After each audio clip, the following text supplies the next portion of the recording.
What's going on, everybody? Welcome back to another podcast this week. We are sitting here with Mike from Flipping Birds Apparel. Glad to be back, buddy. Mike, I am so happy to see you once again. I've only, this is our only third time getting together, Right. And I feel like I've known you for 100 years. Yeah, 100%. Right. 100%. I feel like we've known each other our whole lives. And it's crazy. It's crazy, but it's also the best part about the waterfowl industry for me in general is that you meet guys on occasion, if you're lucky enough to meet guys on occasion, and then you strike up that connection with them, and you feel like you've known them for your whole lives. Good. It goes both ways, good and bad, because we both met the ups and downs of the whole waterfowl, just social media standpoint with people out there. Yeah. But like you said, I am glad to get to know you over the past few years. And every time I talk about you in general, my sister came up for dinner today just to hang out. Because she heard I was back in town, right? It's always a fun time to see you and spend some time with you. Sure. It's been fun so far. We've had a couple hours to prime ourselves for the podcast. And, that is for sure. Dinner was great. That's good. Was great. I appreciate you getting that. Yeah, I'm glad your truck didn't get keyed. Right. Sometimes that stuff will happen, right? That's for sure. So, we've had a few hours beforehand. We've been BSing around, but tell everybody about Mike and Flipping Birds Apparel. What is Flipping Birds Apparel, and who are you? So Flipping Birds Apparel Company is more of a brand, right? Just because we put it on some merchandise, I don't know if I like to call it an apparel company because it's hard to run an apparel company and get that thing going and get it off the ground. It's super hard. Yeah. So for us, it started with this insane infatuation with snow geese. Right, I found snow goose hunting in 2010. Got a buddy that lives in Kansas, introduced me to it, and it was actually the result of a brainstorming session in his kitchen after one of the years that Caleb and I went down there and snow goose hunted. It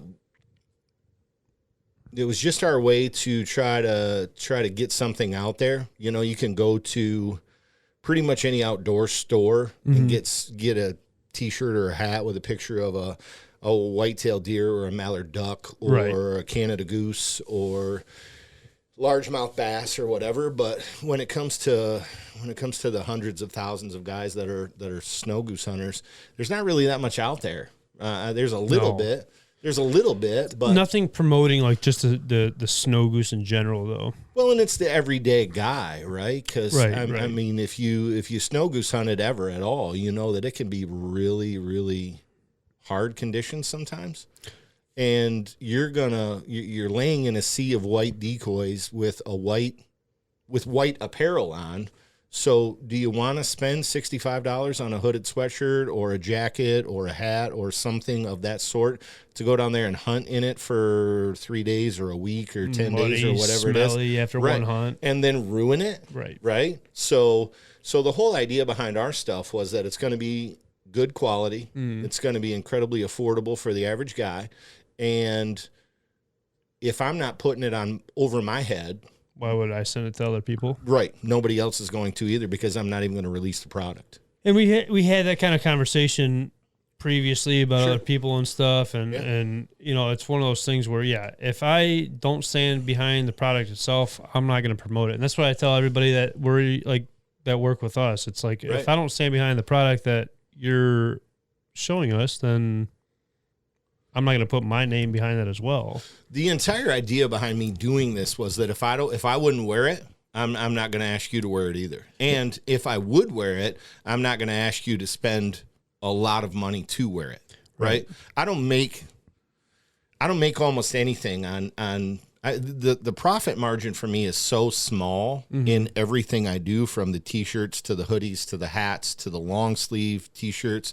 Everything I do is. It was never designed for me to get rich. It was literally designed for me to make a few extra dollars so that I could hunt these birds a few more days a year, and the money wouldn't have to come out of my main bank account to do it. So let me ask you this, because it's Flipping Birds Apparel. Mm-hmm. You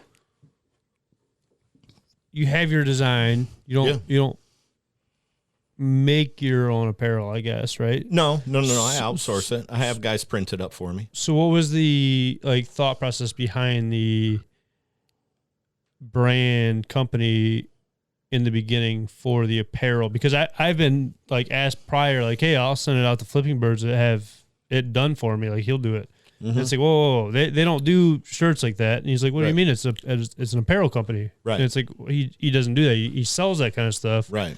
He doesn't do it. So what was the kind of thought process on that? So I'll say the first spin that we were under. Mm-hmm. So again, I found these in 2010, mm-hmm. hired a independent biologist from Northern Michigan in the UP. I believe it's Iron, Michigan. His name's Bill Artwich. Okay. And if for whatever reason Bill sees this, shout out Bill. I could not be more thankful for our 3 years with you. The first 3 years we snow goose hunted, we bombed this guy with questions. You have to though, and it was just that eyes wide open. I want to know as much as I can about it. This is insanity. Mm-hmm. So we show up for our first morning of snow goose hunting, and he says, "Hey, look, if you guys can see the bend in the river back there, I put about 50,000 of them to bed last night, right on the bend of that river. When they lift off at first light, it's going to sound like a jet airliner just lifted off, and they're coming right to us. So let's get in, let's get settled in, let's do our thing."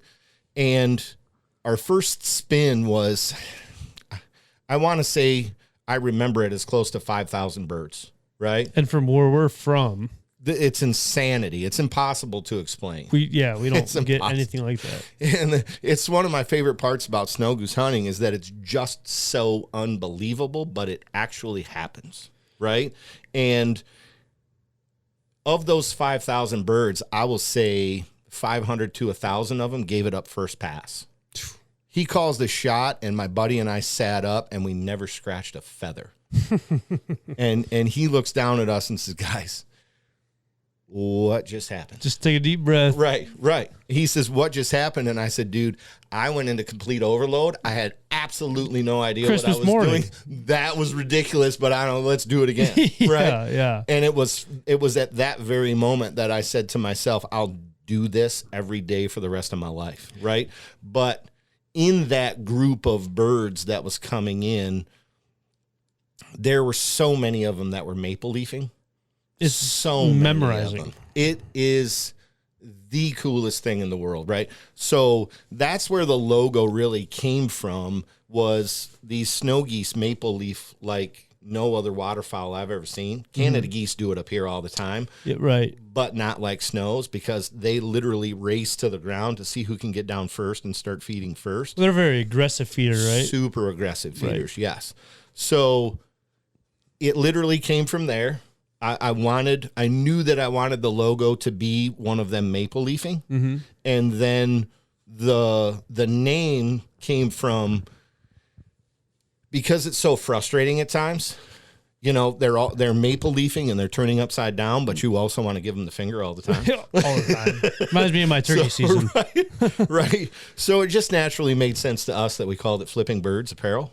But where did the apparel part come in? Just because of the well, because there's nothing really out there, right? I mean, you can buy it from the big name guides like your Tony Vandemores and your Migra Ammunition, and there are a couple other guys that print stuff just like I do that are a little bit smaller time. But the first year I went, I think I bought a Habitat Flats hoodie for like $65. And I went down there. We hunted for the weekend, and when I came back, it was trashed. And all I wanted to do was wear it more because it was white, and it meant something to me about this insane experience that I just had, and it was completely ruined. So the idea came from, we want to put a product out there that's usable, that isn't going to break the bank, but is also something that when you are in a field, or when you're in the grocery store and you've got one of the other colors on that's not white, right? Because we offer them in an olive green and a black and a gray. Okay. So we tried to more recently go to like everyday wear colors instead of just the white. Your logo alone, I feel like I found more people, just whether they bird hunt or not, just enjoying your logo. It is the single most frequent comment I get about the logo. It's crazy. It's like, holy crap, that's cool. That's right? insane. And it's literally a product of what I had in my brain. It was me vomiting that onto a buddy of mine who's an insanely talented graphic artist. Shout out Rick Calvin with Insignia Graphics in Adrian, Michigan. I verbally vomited this to him, and he was like, oh, I got you, man. I got you. And 2 days later, he sent me a couple, 3 mock-ups, and I said, holy Ned, you absolutely nailed it. That's it. Yep, that's the one. And then we made a couple of tweaks to it to add the circle that's around the lettering and the such, and it's just been that. The logo's never changed. It's been what it is from day one. There, because it was so perfect, there was no need to change it or adjust it at all. It just is what it is. So let me ask you this: for me and Trav, in general wise, we talk about going on to different logos for different times of year, whether it may be turkey or whatever it may be. Sure. Because for yourself, even you can use a flipping bird as a turkey getting shot, flipping over, whatever it may flopping. be. Right. Have you thought about just different logos for different times as of now? For me, it's always snow geese, man. And you're the second person in Michigan that's told me that the snow goose is just like, I had a very close buddy. I talked to him the other night, actually, and he was like, man, the snow geese, it's one of those things right now where I don't know what it is, but I fell in love. Like, I will chase them till the day I die, and it's crazy. But for me, I don't know because I've never done it, but it's insane. And again, you have an open invite. I know. I talked to my dad, and you've seen him up there, and I'm sure he might have mentioned it to you. Right. Me and him have talked about it. It is for the future. We're all done talking. Yeah. We're all done talking. You're in next year. I don't care if I have to come and pick you up on the way down. You're coming. I'll tell you what. I'll be in. My dad will be in. Sure. If you and your boy come over and hunt with us next year. You don't have to twist my arm. You don't have to twist so I'm my just arm. saying, because Right. you should have came last year. I should have. You're right. And I didn't. And it's my own fault. But so I tell people all the time, especially people that know about snow goose hunting, because it's hard. And it's the reason that a lot of people don't do it more is because it's hard. It's generally Caleb and I driving 11 hours one way. Your boy, right? Yeah. My oldest son, Caleb, and I driving 11 hours one way. Knocking on doors, getting permission, and then setting between 1,500 and 2,000 decoys by ourselves, about 4 to 4.5 hours by ourselves before we stop second guessing everything and we think that we've got it right. And then it's 7-8 days of just grinding 14, 15 hours a day in the field, because if the wind direction is going to be different tomorrow than it was today, you've got to move at least a third to 2/3 of that spread to set up for the wind tomorrow morning. You got to move the blind around. You got to move speakers. It's hard. And it's why most people either hire a guide or just don't do it. But I tell people all the time that if somebody came to me and said, you're only allowed to hunt one species of waterfowl for the rest of your days, what is it? Pick it now. I would say snow geese, hands down. That's crazy. I mean, especially, you don't find a lot of just freelance hunters anymore. No. Let me rephrase that. You don't find a lot of freelance snow goose hunters anymore. Sure. Right. Because of that work. Well, and it's expensive and it's hard and it's like last time we talked, you were out there 3 o'clock in the morning hunting at 6 o'clock the next morning? Yep. We set the decoys. Last time we talked, I think it was 2 years ago. And when we went down that year, we literally found a feed, waited until dark for them to leave to go back to the refuge, got access, spent 4.5 hours setting the spread. At 1:30, 2 o'clock in the morning, Caleb and I looked at each other and said we probably ought to go get some sleep because we have to be back at 5:30 tomorrow morning to set speakers. You were there till what time? About 1:30, 2 o'clock in the morning. And then we were back at 5:30 the same morning to set speakers and hunt for the next 12 hours. Right? I mean, during the middle of the day, you get a little cat nap and such, but I'm built in a way where I'm sleeping with one eye open because I know that more often than not, when we're sitting at the tailgate of the truck having a sandwich for lunch, if you turn around at the right time, there's birds landing in your decoy spread. right? I'll tell you one thing right now. I'm in. Mm-hmm. And I'm sure my dad's going to be in. Sure. And if he listens to this, I apologize, but you're going to have to deal with him with the late nights and stuff because I don't know if I could deal with him with that. Listen, I love that child of mine. Mm-hmm. The boy gets cranky about day 3. Oh, man. How can you not, though, at the same time? I mean, right. Snow goose hunter is just built different, and every single waterfowl hunter knows that. Single way. Every single way. It can be the most humbling and humiliating experience of your life, but it can also be unlike anything that you'll ever see again in the waterfowl hunting.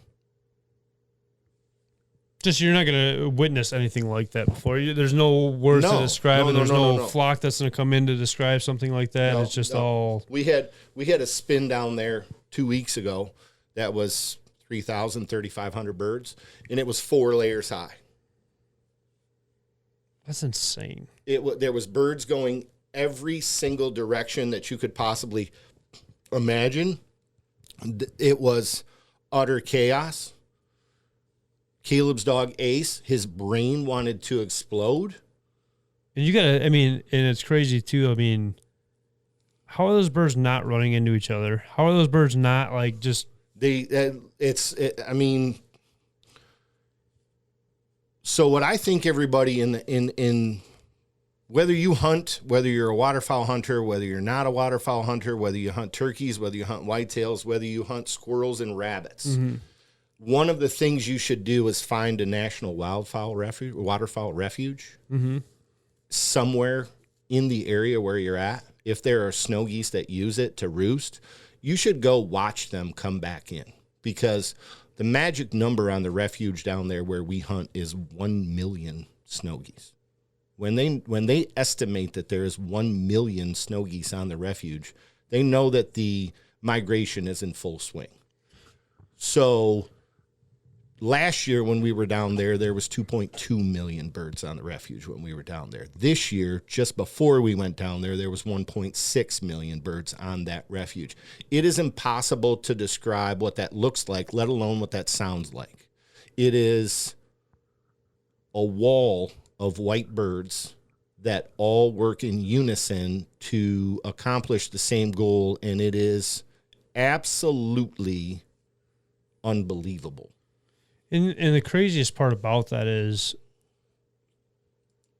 we'll go back to where people want to take the guns away and not even try to get political with this. But sure. They want to try to do that, but then the stuff like that is going on all the time, right? Mm-hmm. Could you imagine if we weren't spring conservation season? Like, can you imagine the amount of ducks and geese and just everything alone? How many just snow geese there would be? Well, so if there's 1.6 wild, people are shooting 200 birds a day. But 200 is a pretty attainable number. So, like, social media is a good thing. Social media is a great thing. Oh yeah, that's in terms of keeping people in touch and stuff. But it also creates unrealistic expectations, right? So on average, a good snow goose day is 20. 20 birds is a good day. 100 bird days are insanely rare. So something in between is always a victory, right? And the snow goose conservation order started in 97, 98 to very specifically designed to reduce the snow goose population in Texas, because the farmers in Texas said, this is bullshit. They're ruining our rice flats. We're considering not even planting rice anymore because these birds are so destructive. So a Canada goose has a beak that is designed to grab a blade of grass and break it off above the ground. Right, and pick it. Right. A snow goose's beak is designed to burrow into the ground and pull that piece of grass out, root and all. Right. Because of this, they're insanely destructive. They'll eat out a 100-acre field in about 3 days, depending on how many of them are feeding in there. 2 years ago down there, we found a feed of 100,000 plus, and watch them shortstop us for 2 days and eat a field out that was probably 190 acres or more. They ate the entire field out and then moved on in 2 days. And that's what's crazy too, where these the lady that you mentioned earlier while we were eating dinner today. No, I like seeing the birds out there, this, that, and the other. I get it. Don't get me wrong. It's all cool and dandy, and it's whatever. Right. There were 75,000 of them. Realize what they're doing to your field out there? And so people don't know, and that's okay. People don't. I mean, some people don't understand how destructive they are. Some people just like to look at them. And I'll be honest with you. I have sat on many a dirt road in northwest Missouri and watched a spin of 50 to 100,000 birds come into a field and just been awestruck. I have videos of it that are all over my phone because it's the coolest thing I'll ever see, right? Because you don't see it here. That's one of those things where even down there, it's like something where you almost just want to go there and just check it out and experience it. You know what I mean? Just to experience the flight, the migration. Sure. And I have to say hi to Sheena. I love you, Sheena. Thanks for watching. I appreciate everybody that's watching on my Facebook Live. Yeah, we're on live for the Spotify listeners here. Right. But just the migration, to understand the migration and the reverse migration per se. Sure. Because they're all coming from the south, correct? They are. So snow geese are hunted 10 months a year. Their breeding ground is the tundra north of Saskatchewan, along with the boreal forest in Alaska. And in the fall, starting in late August, early September, they start hunting them in Canada. And then they are making their way south to the Gulf of Mexico where they winter. And they're hunted in all 4 flyways across the United States. They're hunted all the way down. And then the spring conservation order starts, and they're hunted all the way back to the breeding grounds in the tundra north of Saskatchewan. And the goal is, so there's a 30 to 45 day gestation period for them. They only have 30 to 45 days to breed and get the hens on the nests. So I heard they breed on their way back up. No, they're very specifically towards the breeding grounds is where they're at. Okay, so they make their way back up there and breed. Okay, so I was listening to a podcast today, and they said that they are breeding on their way, and it kind of confused me. Which they could be. I may be wrong. I am not the know-all, be-all of this. I just have geeked out a little bit and read a lot about it and listened to a lot about it. Well, and that's the thing too, where I feel like me and you are very passionate for what we're doing and what we follow. Yeah.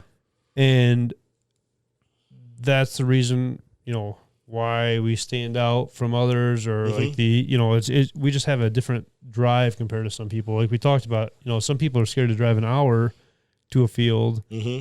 Well, I'm driving an hour just to scout. I'm driving 11 hours to go down there and hope to find birds. Exactly. And then beyond hoping to find birds, I'm hoping to knock on a door where somebody says, sure, you can do that for the next week or so. And I think that's what keeps me as driven as I am about it, is that I only get to do this 7 to 10 days a year. To actually hunt these birds, I'm only doing it 7 to 10 days a year.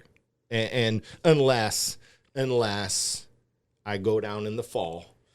But in the fall, it's more of I have a buddy, Tyson Harris, down there at Harris Outfitters in Oregon, Missouri. Shout out to Tyson, even though he's in Italy and he's not going to see this. He's probably eating pasta right now anyways. Right.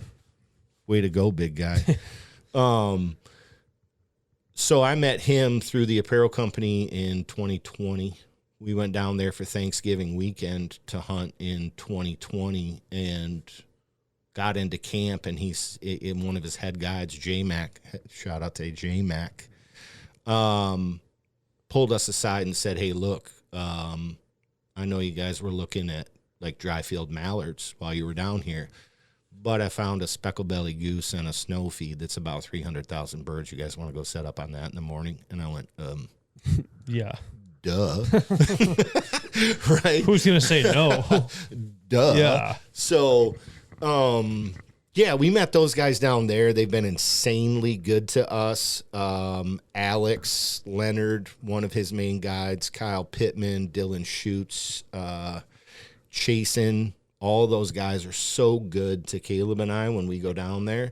And unless we go down there in the fall or we go see them in Kansas in January, like I get to do this for 7 to 10 days a year. And I think that's what keeps me so incredibly wound up about it. It's like an opening day deer season kind of thing, like that vibe. You're just always excited for that time. You know, I don't know. That's just the snow goose thing. You know, I'm slowly starting to build into it, getting to know what's going on about it. Like, you know, just slowly starting to learn about it.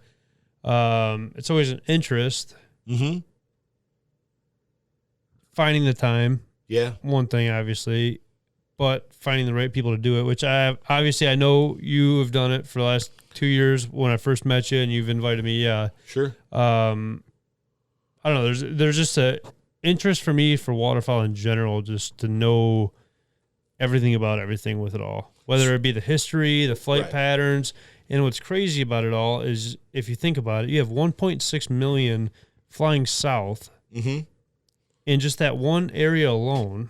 Yeah. I mean, the population is closer to 15 to 20 million. It's insane. Just in the Central and the Mississippi Flyway now. I was going to say, it's got to be more than that because there's 1.6 in that spot alone. That doesn't include the Atlantic and the Pacific flyways. Right. And again, these snow geese use all 4 flyways, right? That's insane. But being that we're from the Midwest, it's just easier. It was easier when I first started researching this, when my buddy Jeff reached out to me and said, man, we got to check this out. I don't know why my phone's been doing that. Oh, well, I'm logging out. You can keep yours on. Sure. When my buddy Jeff said, man, like, we got to check this thing out, I started to do some research, and, you know, in the Central and the Mississippi Flyway, like, these things are fairly prevalent. So, I mean, Northwest Missouri and Mound City was just kind of a natural go-to. So we really just started going down there and hired a guide between 2010 and 2015. 2015, we decided that we wanted to go to South Dakota instead of Northwest Missouri. Absolute train wreck. You gonna start talking shit about a guide service again? No, I'm not gonna start talking shit. I'll just say it was an absolute train wreck, and it was a lesson, because everything in life is either a lesson or an experience, right? So it was at that point that I said, I'm never going to do this again. I know enough to be dangerous, in terms of hunting snow geese. And I think that what we can do is probably get some permission if we knock on the right doors. So let's find the right doors away from the masses and let's go. And the first door we knocked on was a gentleman who owned a farm that was 672 acres. It's crazy. It's insanity how much farmland they have down there, right? And he was more than happy for us to hunt his farm, and said, if we can't get you some here, let me know. I farmed thousands of acres in the area. We'll get you squared away. And that has led to, so that was the spring of 2016. Here we are, 2024. We just finished our 8th year by ourselves, which just primarily Caleb and I just grinding it out and doing it. And we have access to thousands of acres down there now. And it's all because of one guy who said, hell yeah, I'd love that you hunt those on my property. So, and we talked about this earlier, while I beat your ass in pool, I think it was what up, Alex? 3 or 4 times I beat you in pool? It was 3 games, but we won't talk about it. All right, yeah, we won't talk about it. There's sharks in these waters. We won't talk about it much, I'll say. So, you know, the permission thing, you know, a lot of these farmers that people don't understand, people want to throw money at them and whatever. Sure. A lot of these farmers don't want any of that. They just want reliable people out there. Sure, and it's not so much about the money as it is, are you going to take care of my stuff like it was yours? And that's what we find when we're down there. Right. The farmers down there are way more receptive to allowing us permission to hunt their acreage because these snow geese are so destructive. And B, they don't want money for it. They just want you to treat their property like it was yours. Exactly. You know, and Alex Leonard from Harris Outfitters is just watching us. So shout out to Alex. The guys at Harris Outfitters 2 years ago when we really struggled to find permission, I called Tyson and he said, dude, I got a field, just go set up in it. Give me a couple $100 and go set up in it. It's the only time I've ever paid to hunt the snow geese down there. Most of the time, people are super receptive to, just take care of our stuff and don't drive in the field if it's soupy. Please don't screw it up. Right. Caleb and I, when we picked up decoys a couple of weeks ago, it was 34 degrees and it was freezing rain. I knew we weren't driving in the field, so we hauled 1,500, somewhere between 15, 18, 200, 2,000 decoys out of the field in bags, 200 yards or so to the trailer, and then packed up the blinds and they packed up the A-frames, threw those over our shoulder, and away we go, right? But it's why it's a ton of work. It's a ton of work, and again, it's why I have the utmost respect for these guys that because the conservation order in most states is between 60 and 90 days long. Guys like Alex and Tyson and Dylan and Chasen and Kyle from Harris Outfitters, Carly from those guys down at Todd's Creek Outfitters in Mound City, Missouri. A good buddy of mine named Chandler Peterson runs an outfit called Golden Goose Waterfowl down in Mound City. Those guys are all grinding this thing out every single day of that conservation order if there's birds in town. Isn't it pretty crazy, though, too, to think about, which I'm just trying to figure out what's going on with my life right now, but isn't it pretty crazy to think that, like, some of your best friends or the closest people to you, and maybe this is just me, but, like, some of my closest friends are from this waterfowl industry. Honestly, if it wasn't for that, it was the singular goal in creating this apparel company was to make connections in the outdoor industry where I could say to them, I really think you're cool and I want to come hunt with you because we don't get that up here.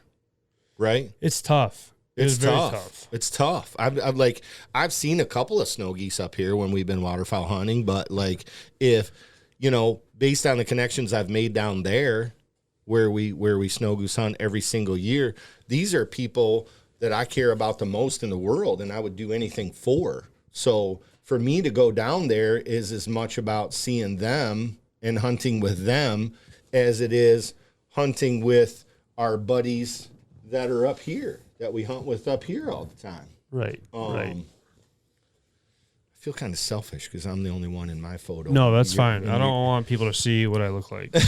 and you're trying to get us both in your photo. I just can't turn mine that much. No, I need to get a better setup for like the. It's okay. It's okay. Whatever. It's progress, not perfection, my man. Yeah. No, you're right. You're right. Right. You're right. You're miles ahead of where we were 2 years ago when we did this. Think about where you'll be in 2 more years.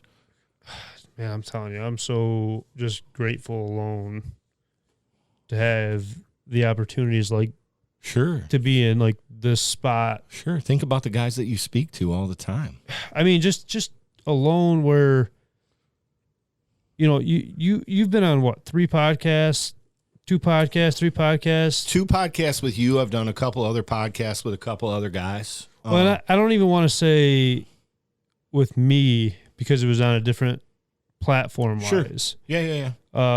So for those listening, you've done one in the past with us with a different, situation. Different setup. And then we started off our own. We did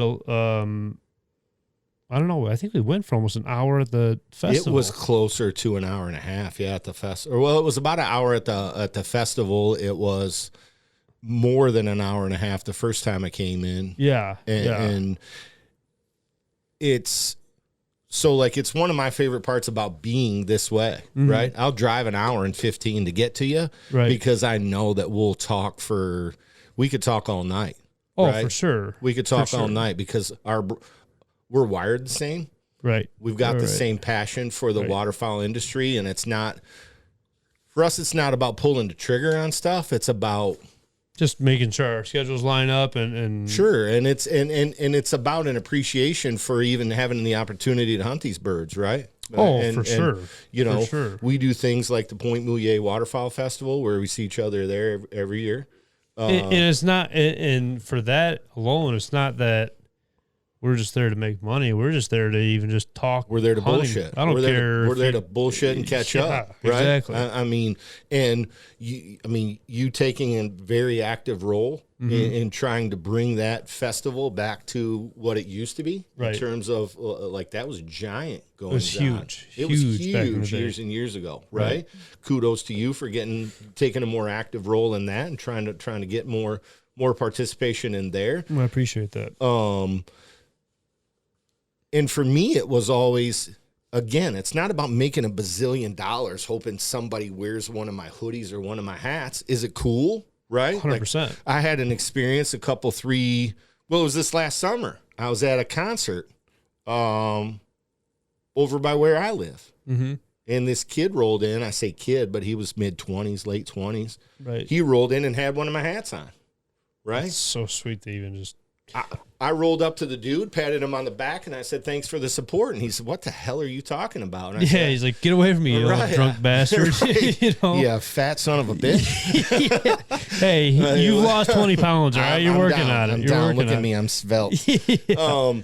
So he said, "What the hell are you talking about?" And I said, "That's my hat you're wearing." And he goes, "No way." Yeah. And I said, "Yep." I said, "I created that. I had that made. I just cannot tell you thank you enough." Awesome, dude. And that's what he said. He goes, "That is awesome." And I said, "Well, yeah, it is." No, yeah, I was just saying it's awesome from it's awesome yours. for me. Yeah, but he was floored that I would even take the time to go over and introduce myself, and I'm nobody, right? Like I'm nobody. And that was what I was going to say. Even like with this podcast wise, you know, I get these guys coming in and stuff, and we just talked to Prim Springs Outfitters down in Arkansas the other night, and you know, I'm freaking out. Like, it's a big outfitter out in Arkansas. It's a huge outfitter down there.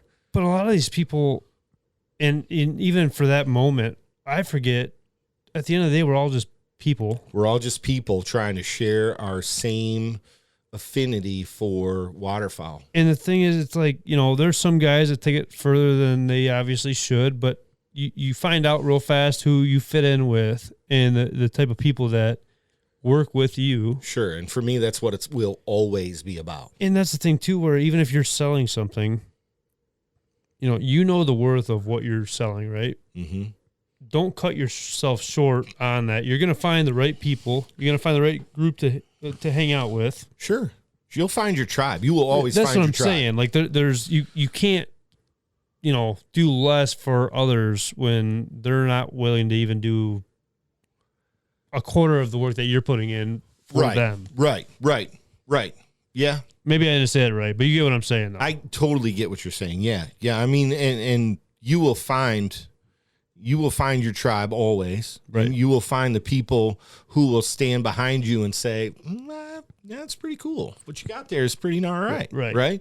And I find myself wanting to do more for them than they could ever possibly do for me just because I don't care. Right. I mean, same here. I don't care about the money. If I know that you like my sweatshirts or you like a t-shirt or whatever, I'm throwing you a t-shirt. Right. I don't care if you pay me for that thing or not. I don't care. I've paid for it once already. And again, I don't make shit on any of it. So for me, it's about having my stuff on people's back so that if you're wearing a sweatshirt or a t-shirt at the grocery store one day and another waterfowl hunter comes up to you and says, "Man, that's sweet. Where did you get that?" Talk to him about it. And it goes back to you. Yeah. Talk to him about me. Have him reach out to me. With our apparel, we're fairly new with the apparel. I think the first run that we really did was at Point Moulet, and we did, fairly well with it all. Mm-hmm. But if I went around or seen a sticker on a vehicle that I'm driving down the road, like that would just be one of the most amazing things. Like I caught myself just cheesing like crazy when I introduced myself and then went back to my seat. I caught myself cheesing like crazy. Like that was a pretty cool experience right there. It was something that I never expected, especially locally, because when I talk about snow geese to people in Michigan, it's just that blank stare. And they're like, what the hell is this Why are you guy even promoting this around here? Right. You're in the wrong part of the woods, guy. Right. That's, I don't know. That's one thing where I can say for me and you and the people that support us and stand behind us, the humbleness of it all, because there's a lot of guys in the industry nowadays where humility, they will see that though, and then their head grows 2 sizes bigger, and it's like that's not the right way to look at the stuff. Humility will always get you farther than bravado, I think. Mm-hmm. And there are a lot of areas in my life where I can be supremely confident because I know that I'm doing well. Right. This little adventure that I've been on for several years now is not one of them, mostly because I don't give it the attention that it deserves, because I almost don't know how to receive the compliments from it. So for me, it's I don't ever want to be the guy that's in your face forcing something down your throat. Like, buy my shit, here's my shit. Let me, you know. I'm the same way, because I always feel like if it's going to happen, it's going to happen. It'll happen. Yeah. I want it to be completely organic. I'm not trying to push nothing. Nope. And that's what's nice too, even, the help and the people that stand behind us, the sponsors and everything. What's up, Rob? Whether it be. Thanks for checking in, Rob Simcoe. Migra, Eric from Firebolt, SX, Gator Decoys, whoever it is. Right. They all came to us, so it's like almost like, man, we must be doing something right. I mean, that's pretty cool for those kind of companies to kind of and us, and the validation of it is the coolest part, right? Mm-hmm. But because you get too many people pushing though, like there's too many people like, hey, can I get a handout here? Can I get a free this? Can I get a free that? I thought a bunch of years ago after I started this, it was probably a year and a half after I started it, I thought that like reaching out to other people in the waterfowl industry was the right way to go. Everybody wanted to be pro staff, and I was really just so you're new to it all. I was so green to it that I wanted pro staff to feel like Mr. Big Stuff. Right. And what I found out is that I threw it out there, and I had a bazillion people reach out to me and say, "Shit, yeah, I'll do that." Mm-hmm. But what they wanted was free stuff, and then to never mention my company ever again. I've got one guy, Jason Pry, who lives in Nebraska and is one of the coolest guys that I've never met. Shout out, Shiz. Still calls me to this day or texts me to this day and says, "Hey, dude, I need a handful more hoodies. I got some kids coming in for some snow goose hunts this year. Send me 4 or 5, whatever it is." And I'll send them to him. I don't give a shit if that dude ever gives me another $1, because he's done more for me than I could have ever hoped for and doesn't even know it. And that's the thing where you fall into that group, though. Sure. Without even forcing anything. Sure, yeah. It just happens that way. Yep. I don't know. Where do you see Flipping Birds, let's say 5 years? So you and I have had this conversation before. I'm going to let the cat out of the bag a little bit. Okay. Yeah. Yeah, we'll talk about it. I didn't want to say anything. No, but no. We'll talk about it because it's time that I get excited about it. No, right? Yeah, no, for sure. So I have been prototyping a decoy for the snow goose hunting industry for too long. I'll say too long right now. It's a good choice of words. It should have been finished by now. Yeah. Because as my late mother would and did say to me with regularity, everything happens exactly how it's supposed to happen at exactly when it's supposed to happen. Right? But because of that scenario, we're not done yet. Right. I have it in capable hands now because I'm not my brain doesn't work that way. I'm an entrepreneur through and through. I've known that since I was 17 years old, that whatever I was going to do in this world had to do with business, but I can't build shit. Well, on top of that, your brain just goes and goes and goes like mine, and that's why you're a snow goose hunter, and that's why I'm out scouting 6 days a week when I should only be scouting half the time. You want one or no?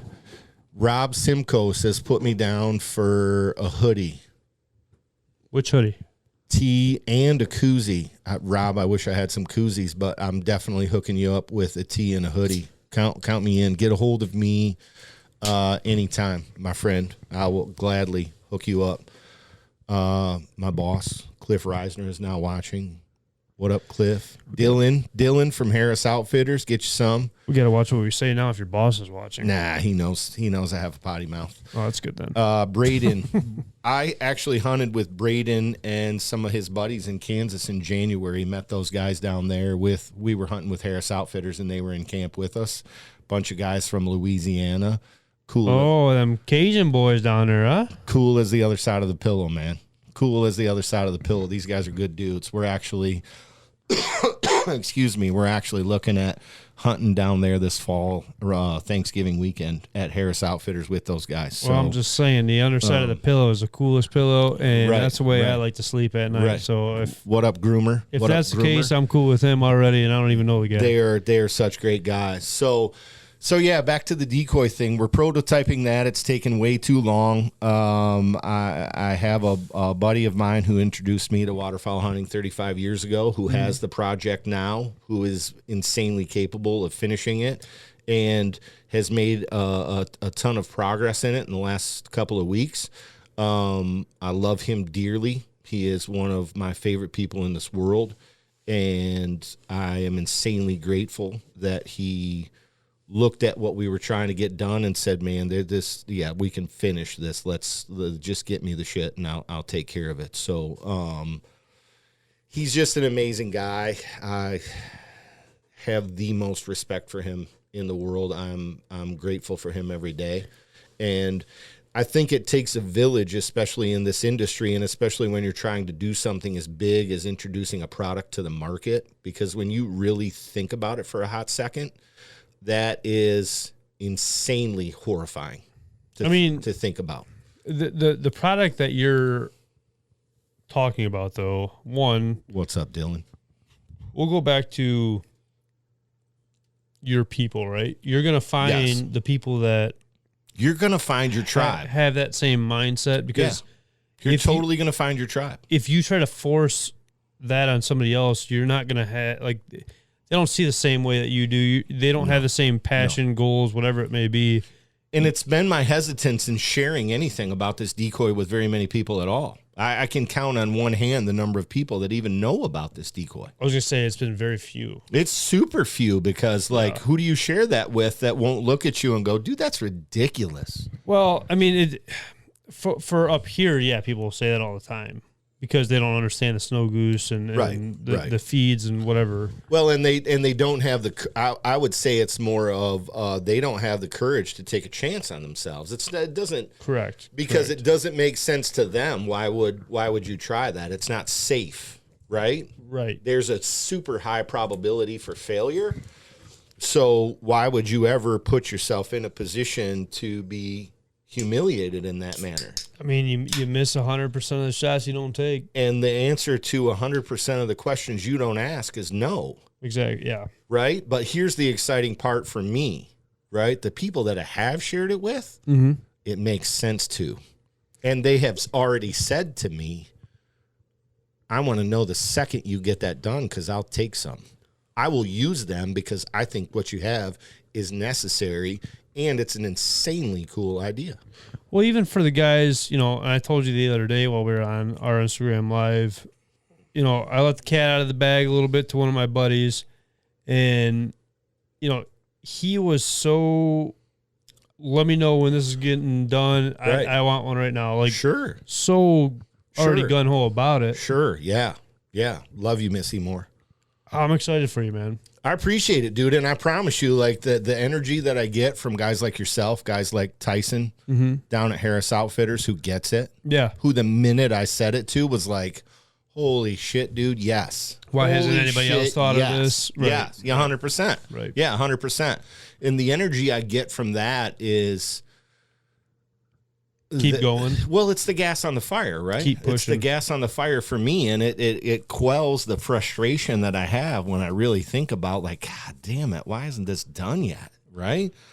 Right. Well, and that's the thing, too, where it's there's, and I've said this a lot on a lot of previous podcasts, where there's so many companies, whether it's dog training or what we're doing just as a group with a podcast and apparel, whatever, or YouTube or whatever it may be, you get to a certain spot and it seems like everything just kind of stands still for a little while. Sure. And I've experienced that, but again, a lot of my standing still and a lot of the lack of success that I've had, I don't even want to say that because that just sounds so bad, but the unrealized potential that I have and what I have going on, even from an apparel company standpoint, is solely based on the fact that I haven't given this thing the attention that it deserves. For the end part, what I was saying though is even, you just gotta crest that little hill there. Sure. There's always something like you just said yourself, you're not putting as much as you should be into it all, right? So that might be that little hump that it needs to take to get to that next level. So for me, when the decoy's done, that part's going to become very easy, right? For sure. When the you have to. You have to. 1,000%. I've invested far too much time into it right now for me to not give that the attention that it deserves, 100%. right? But from the apparel standpoint, kind of the back burner at that point. Sure, it becomes back burner, but it becomes in addition to, not instead of. Exactly. Right? Exactly. Sure, yeah. right? So, and it becomes, then it's really the labor of love that it really is, right? Because for me, the whole snow goose hunting thing is something that I hope to do for the rest of my days. Even if it comes to a point, and it will, at some point where your boy's wheeling you out in a wheelchair out to the field. 1,000%, 1,000%. And you know what the greatest part about that is that Caleb would do that. Well, let's get it right. Ace is just going to be hauling you out there. He will. Caleb's not doing anything. Ace is hauling you out there. He will hook me up to Ace, and Ace is like, "Let's go, let's go, exactly. Let's fucking go, let's go." Exactly. No Caleb, just Ace. Right. So, really, to be brutally honest about it, my favorite part about snow goose hunting isn't for me anymore. It's for him. It's for Caleb, and it's for Ace, and it's because I get to have a front seat for what that child experiences when we're down there. And he's not even a child anymore, but he'll always be my child to me. He's a young adult now who's very successful in life and is doing things the right way. But it's his reward for busting his ass every day. And I refuse to not be a part of that. I refuse to not be a catalyst for that for him. And that's the whole thing for even, we run some fairly big groups for. Thanks, Cliffy. The goose and duck hunts that we put on. Mm-hmm. And it's almost the same thing where, you can ask the guys in our group, half the time I don't even pull my gun out of the case. I like seeing the smiles through the blind. Right. And like seeing the dogs work and, I might pull the gun out and shoot that one single and I don't even call the shot and everybody's like, who the hell shot? Wait a minute. Yeah, one of those things. What the hell just went on? There's times and stuff. I don't know. There's more. It's like a full circle kind of thing. It's totally full circle event. It's totally full circle event because for me down there, it's super fun for me to see the level of care that he puts in it, right? Because he knows that we only get to do it for 7 to 10 days a year, and he wants everything to be perfect for everybody. You see that drive in him. For everybody. We had 4 of his friends down there with us this year. We invite people every year, and every year people say they're going to come, and every year people back out the last couple of days. We've had that conversation, you and I. Yeah. Right? Yeah. But this year it worked out where 4 of his buddies were able to come. 2 of them for a couple of days, and then on the heels of those 2 guys, 2 more guys came. Right? Which is awesome just in general to be able to and I'm stabbing myself in the back because I know I got the invite. Dude, but we'll make it happen. To have people experience your passion and give that passion to somebody else. Yes. Yeah. To see him do what we did the first 3 days we were down there for his buddies. And when I say that, I mean, there aren't many guys out there that are shooting snow geese at 15 yards in the hole. right? No. I mean, there are the big guys, The big like your boss hogs, like your Vandemores and your Eagle Head Outdoors, right. and Sandhill, Flyway, Toby Brolin down at Cadillac Creek Outfitters. Those guys are doing it right all the time, right? Because they have unlimited funds and unlimited decoys, and the best spots, and they just done it right. They've built that relationship or that reputation for themselves that warrants you paying them what you pay them to hunt, because it's a first-class experience. We're just a couple of dudes who are wound up about it, who go down there and give it hell every spring, right? And to see him be able to bring his people down there and then have some success where we're shooting them in a barrel was so cool for me. And then the cherry on top, if you will, is that he's got his dog that he trained. The dog's not professionally trained. He's trained by a kid, right? Who, and I can't even say kid because he's a year older than even me. Sure. You know? But is he perfect? No. Right. Does he have a motor that's unlike any other dog I've ever hunted with? Yes. Right. Is it frustrating at times? Also, yes. But is it super, super fun to watch him work with that dog? Would it be the same if he wasn't there? Absolutely not. Absolutely not, right? And I think he loses sight of that a little bit on occasion, but you know what? I just try to... It's easy to do, though, because 1,000%. You expect that. But because it's rooted in making sure that everybody else has a better time than you want to have yourself. No, and that's the thing where even just going back to where, you know, I feel like for you yourself, you were at that spot where you were stuck, right? Where a lot of people quit. Sure, where there's a lot of people quit. And, you know, from me to you as a, you know, friendship, to see you kind of just still pushing the product that you're pushing. Sure, I'll never quit. And getting there. Mm-hmm. Is what everybody should be doing, you know, and it's such a nice thing to see in the industry. With it's a story that could help a lot of people, is what I'm saying, because 2-3 years that you had this thing where what up, Jess? You could have just said, just never mind. I'm just going to do my own thing. I could have shut this thing down 5 years ago. Yeah, when I got the first, that's the dumbest idea I've ever heard of. And you didn't. I didn't. And you're still pushing, and it's going to pay off. And like I said, it's just such a nice thing. Well, I'm built in a way where I need the haters, right? I need the people to tell me, well, that's just a dumb idea. Literally, you're going to sling hats and T-shirts for the rest of your life. That's stupid. The money better not come out of my account, right? People like me and you are built that way, though. Like where we are, I need that gas for the fire. Exactly. I need that gas for the fire, and it's going to make sure that even if it's not going the way that I want it to, I'm going to still try to figure it out, and I'm going to continue to work harder. And then when it does happen, it's going to be the ultimate middle finger that I'll never give you because I don't have to, right? I can't wait for the day for both of us. Sure.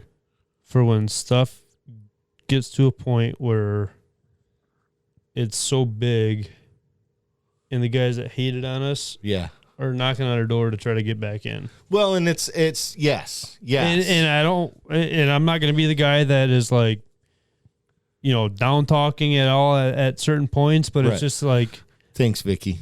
I'm going to make you realize, like, and it's the middle finger that you never give. Right? Because you don't have to give it. Exactly. Now you can't help but notice me, and I don't have to give you the middle finger because the fact that you notice me, even though you don't want to, is enough of a middle finger that, you know exactly where I'm at. No, and that's the thing for sure. But, I mean, that's even the thing for me where, you know. Thanks, Kelly. We've had so many people even just down talk, whether it be the podcast or the group or just my group in general on the hunts. Sure. But guess what? Oh, we're doing the damn thing. We're never going to meet a hater that's doing better than we are. That's the key word. I mean, that's a fact of life. Word. You're never going to meet a hater that's doing better than you are. Key word. Did I say that to you the other day? No, I listen to Dave Goggins say that all the time because I'm a Goggins freak. I told somebody that the other day. I forget who it was. Maybe it was Eric. I don't know. Anyway, but that is 100% the truth, and it's so nice. Like, there was a guy that we both know. James Altenberger. What's up, buddy? How's Alaska? And I remember I said, he told me that I don't know how to shoot ducks. He said that to you? Yeah. Just send him some photos? In the middle finger emoji? No, I did something better. You want to hear what I did better? I absolutely want to hear what you did. I went out the next day. Uh-huh. I shot a 10-man limited mallards at a dry field. Right. And the comment was, quote unquote, I don't know how to shoot mallards. Right. Or I don't know how to shoot ducks. Right. And that was it. He said, I don't know how to shoot ducks. I go out there, shoot a 10-man limit of mallards in a field. And, it's just one of those things where, you're doing something right because you have haters. Well, and even if it's not immediate, right? Even if it takes you a second, right? Because if it was easy, everybody would do it. And that's the thing where a lot of guys don't understand, even with the hunts and stuff like that. Like people, I'm out there, like I said, 5-6 days a week scouting. Right. Nobody sees that. It is. Nobody wants to put the work in like that. It's all the work that you do that nobody sees that you can be proud of. And that's why we're different. Sure. That's why we stand out for people, though. Sure. And it's just the people that appreciate it, though, right? Because I don't want to make everybody happy. That's the hard thing to find. And I've had people say the same thing to me. Why would I buy one of your hoodies for $40 when I could buy a $12 hoodie from Amazon and have somebody screen print something on it myself? That's fine. Go ahead and do that. Solid. Hook yourself up, bro. Yeah, go ahead. Right? I don't want everybody to buy one of my hoodies, but if you're down to snow goose hunt and you think the logo's cool, I don't give a shit if you snow goose hunt or not. I don't care if you snow goose. If you think the logo's cool and you want a hoodie or a t-shirt or a hat, let me know. You would be crazy if you don't think I'm just going to wear that hoodie just out in general. I love wearing them out, and that's why we went to some of the different colors in the last run of apparel that I ordered. Right. I ordered some more earth tone stuff to where it was like everyday wear, right? It's because I don't want to. It started as a white hoodie and a gray hoodie and a white t-shirt and a gray t-shirt, but it doesn't mean I can't evolve. Right. And it doesn't mean that, like, I don't want people wearing my stuff to a concert at Clark Lake, Michigan. Right. Right. Out like in the middle of nowhere. Dudes out in nowhere, USA, where right. a dude's wearing my hat. And I'm like, right. That is the coolest full circle moment for me in my life. Right. So, it's a very humbling thing, that's for sure. Well, and I need the haters too, right? Like, I love every one of them. Just adds wood to the pile. I love every one of them, man. I'm going to take a quick break because I got to go to the bathroom. Yeah, I'm right behind you. Okay, so we'll give it a quick pause real quick. Sounds good. All right, so this is after post-bathroom break for us. Post-restroom break, right? I wanted to ask you about even... Son of a gun, we're trying to figure out this whole live situation. It's not working out in our favor. Whatever. That's all right. We'll get her better later. So I wanted to ask you about like the waterfowl hunting. You know, you travel to Missouri, you travel all over the place. You have connections a lot in the southern states. I mean, Kansas and Missouri mostly. But what about home? You know, how much waterfowl do you do home? Well, I try to do as much as I can. The problem with that is that I live in the armpit of the waterfowl hunting world that is Jackson County, Michigan, right? Mostly public land that gets beat to shit. There's a lot of pressure out there? Tons of pressure on the good spots, yes. Permission is so hard to come by for the private spots. And it just... So we lost our best duck hunting spot 3 years ago. Mm-hmm. Completely private lake that is the most wonderful spot I've ever duck hunted. I've been hunting it since I was a kid, way back in the 1990s. It's just a perfect lake because you shoot species there that you don't generally shoot other places, like widgeon, like pintail, like teal, or everybody shoots teal, but I didn't shoot one this year. We shoot spoonies, we shoot widgeons, pintails, redheads, canvasbacks, bluebills. You know, it's one of the only places in southern Michigan where I've ever seen a snow goose. We had a snow come in leading a pack of Canadas one day. It was super cool. Maybe Maybe it'll work. Maybe it won't. I don't Yeah, know. that'll be fine. That'll be good. So the reason that I have such an affinity for that lake is that you shoot different species that you wouldn't ordinarily shoot other places. We probably set up both that way. Go ahead. Keep going. And I like shooting different ducks, right? I'm a self-professed mallard snob, but I also like to shoot different species of ducks. You know, we shoot a lot of gadwalls out there. I have a photographer buddy down there in Missouri named Garrett Durr, who is an insanely talented photographer. And that's what what we're kind of, like I said before, we're kind of lacking on that aspect of it all. Right.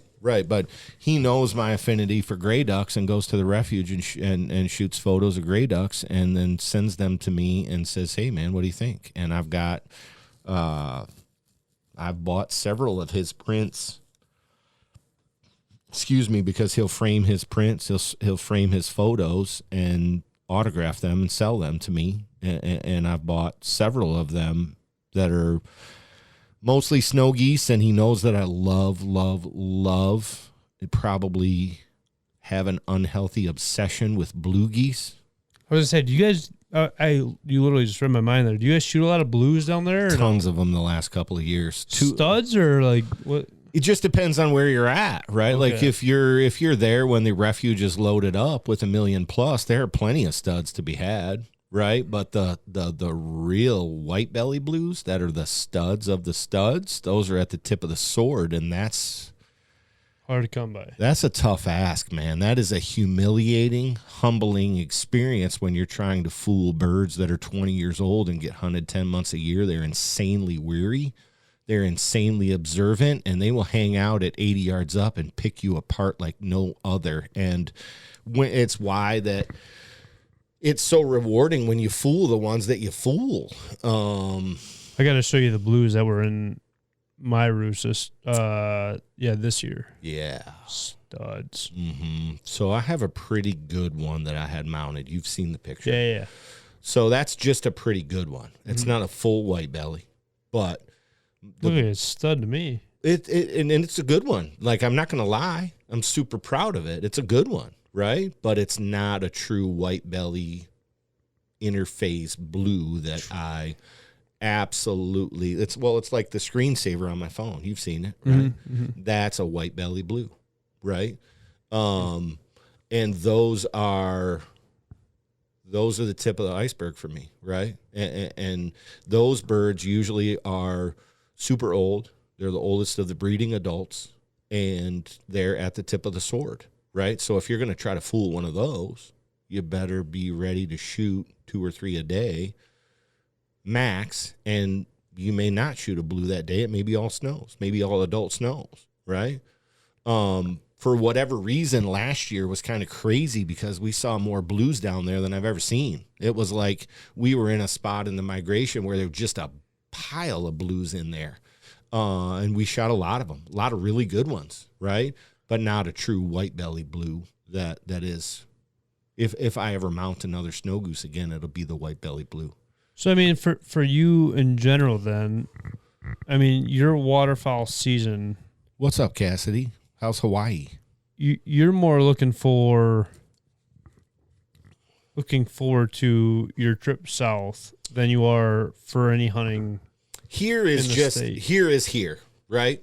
When I hunt here in Michigan, especially in my area. Don't say everywhere. Right. Say in my area. Yeah. In my area, here is here. Okay. It's just not that good.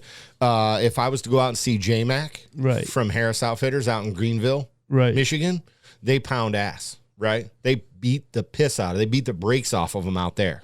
In Michigan? In Michigan. They're on the west side of the state. Oh, okay. You know. And they beat the brakes off of them, but they're built like we are, where they're constantly scouting. His kids do a ton of scouting and guide service or no? Just no. Oh, They're just like us. Then. They're just guys like us who are just wound up about it, and they beat the absolute brakes off of them. And west side of the state's a good spot too. Good area. Jeez. And then you guys out here.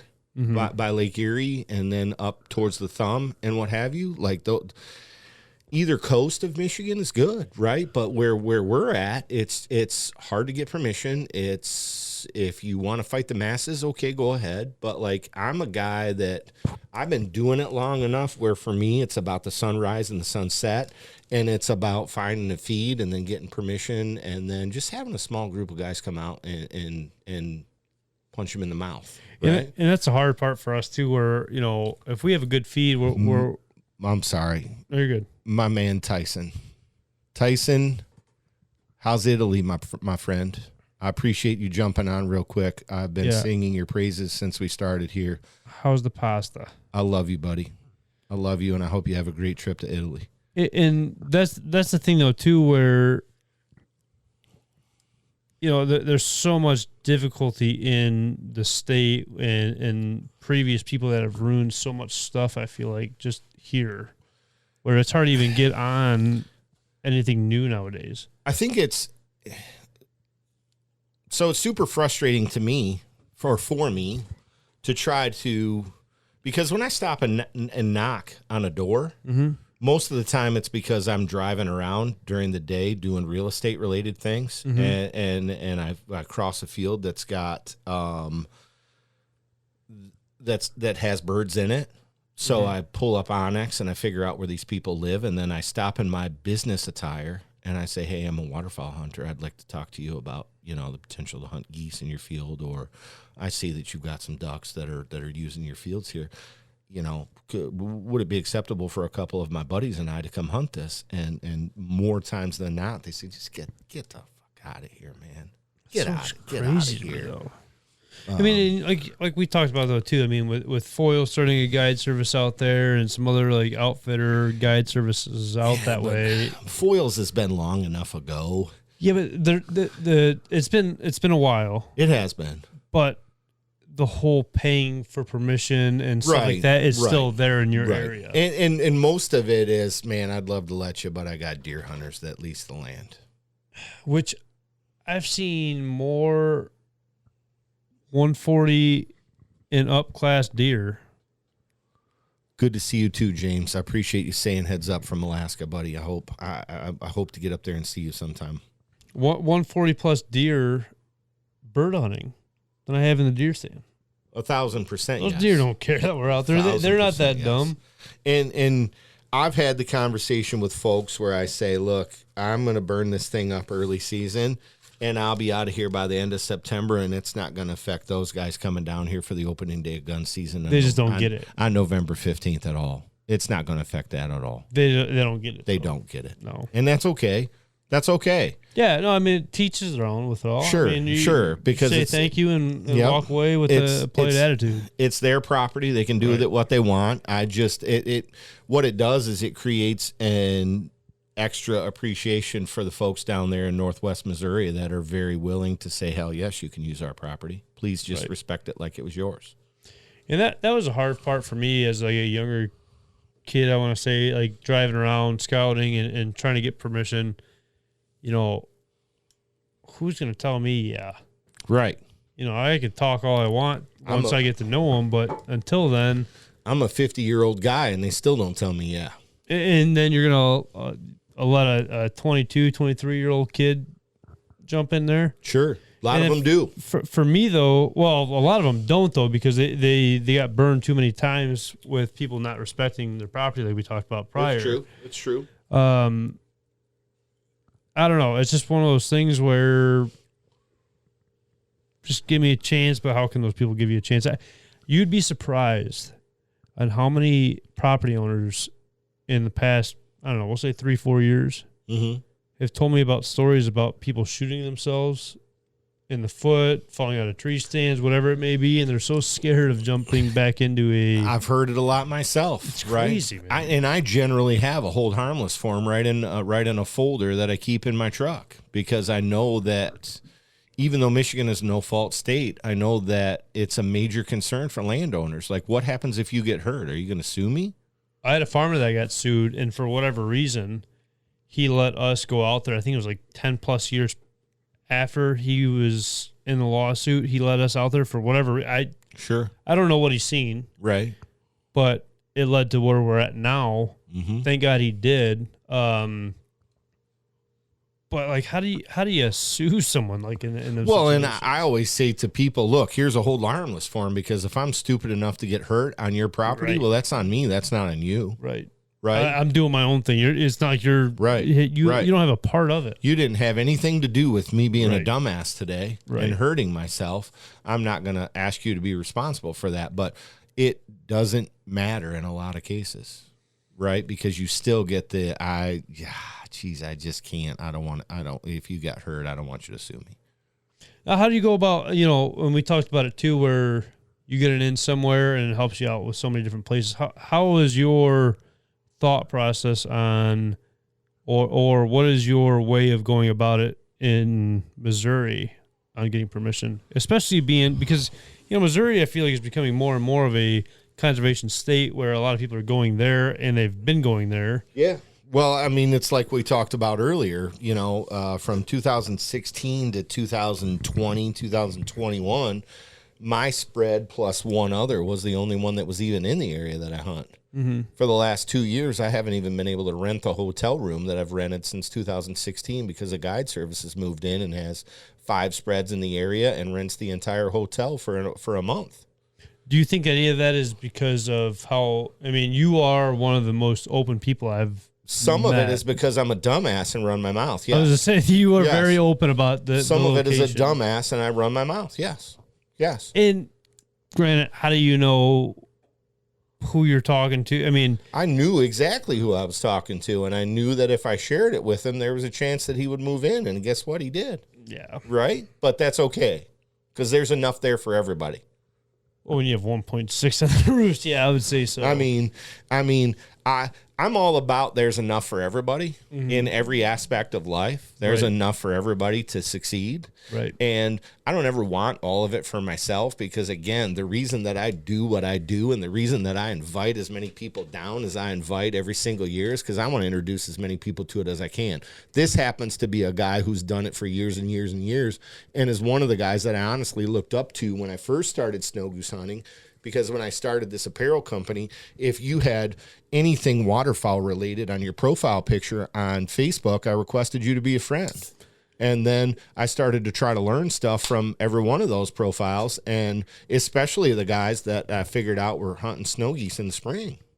And that's just like you're trying to build off of what you have, though, right? You're Right. trying to show, like, Right. What's up, Cooner? it's all about meeting people, right? For It's me, all that's about, that's everything that it's about, right? Because I just want to Right. meet. I just want to meet as many people who are as wound about this shit as I am. And going back to, going to different lodges or meeting different people down that way, whether it's a good experience or a bad experience, right? There's no such thing as a bad experience, in my opinion. No, no, that's where I'm getting at. Like, it might have been a bad opinion, but at the same time, there's something that you're taking away from that and learning off of that. So at the same time, it's a learning experience. You're learning, maybe it might be a thing where, okay, I know not to do this in this situation, but you're still learning off of what's happening. If you're open enough to it, yeah, I think there's something, because everything is either Right. everything again is either a lesson or right. an experience, Right. right. And yeah, I didn't mean, I guess, a bad experience, but you get what I'm going with. Totally understand what you're saying. Yes, There's always pros to every situation that you're in. and I think it's all about your mindset, right? Because just Ego, mindset, humbleness, yeah. humility, sure. Right. Just because you hire a guide service to take you hunting doesn't mean that it's going to be the most insane hunt that you've ever experienced in your life. And a lot of people think, and it goes back to the social media where Sure. you see these guide services posting stuff, which is their job to do so, to try to get you in. Well, and not only that, but they don't post the days where they shoot 3. You can't control the weather. You can't control the birds. You're right. It is Right. what it is at the end of the day. It's Right. hunting.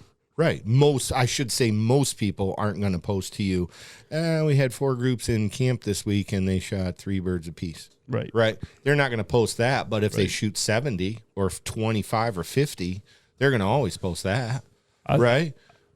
And that's the same thing where, Eric came in last week and we talked about these TSS loads, right? Right. People are shooting these turkeys at 80 yards, I've been hearing. No, thank you.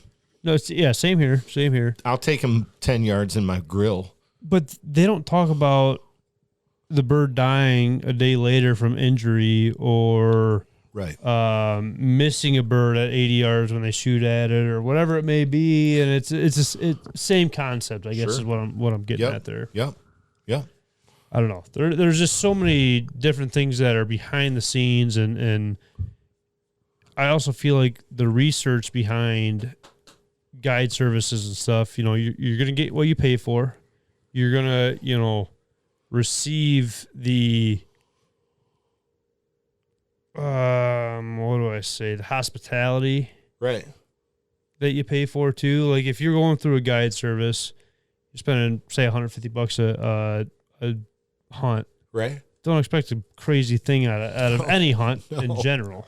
No. And that's the good part about snow goose hunting that I don't think enough people really truly have researched enough or maybe understand enough. No. Is that it's insanely inexpensive to do this.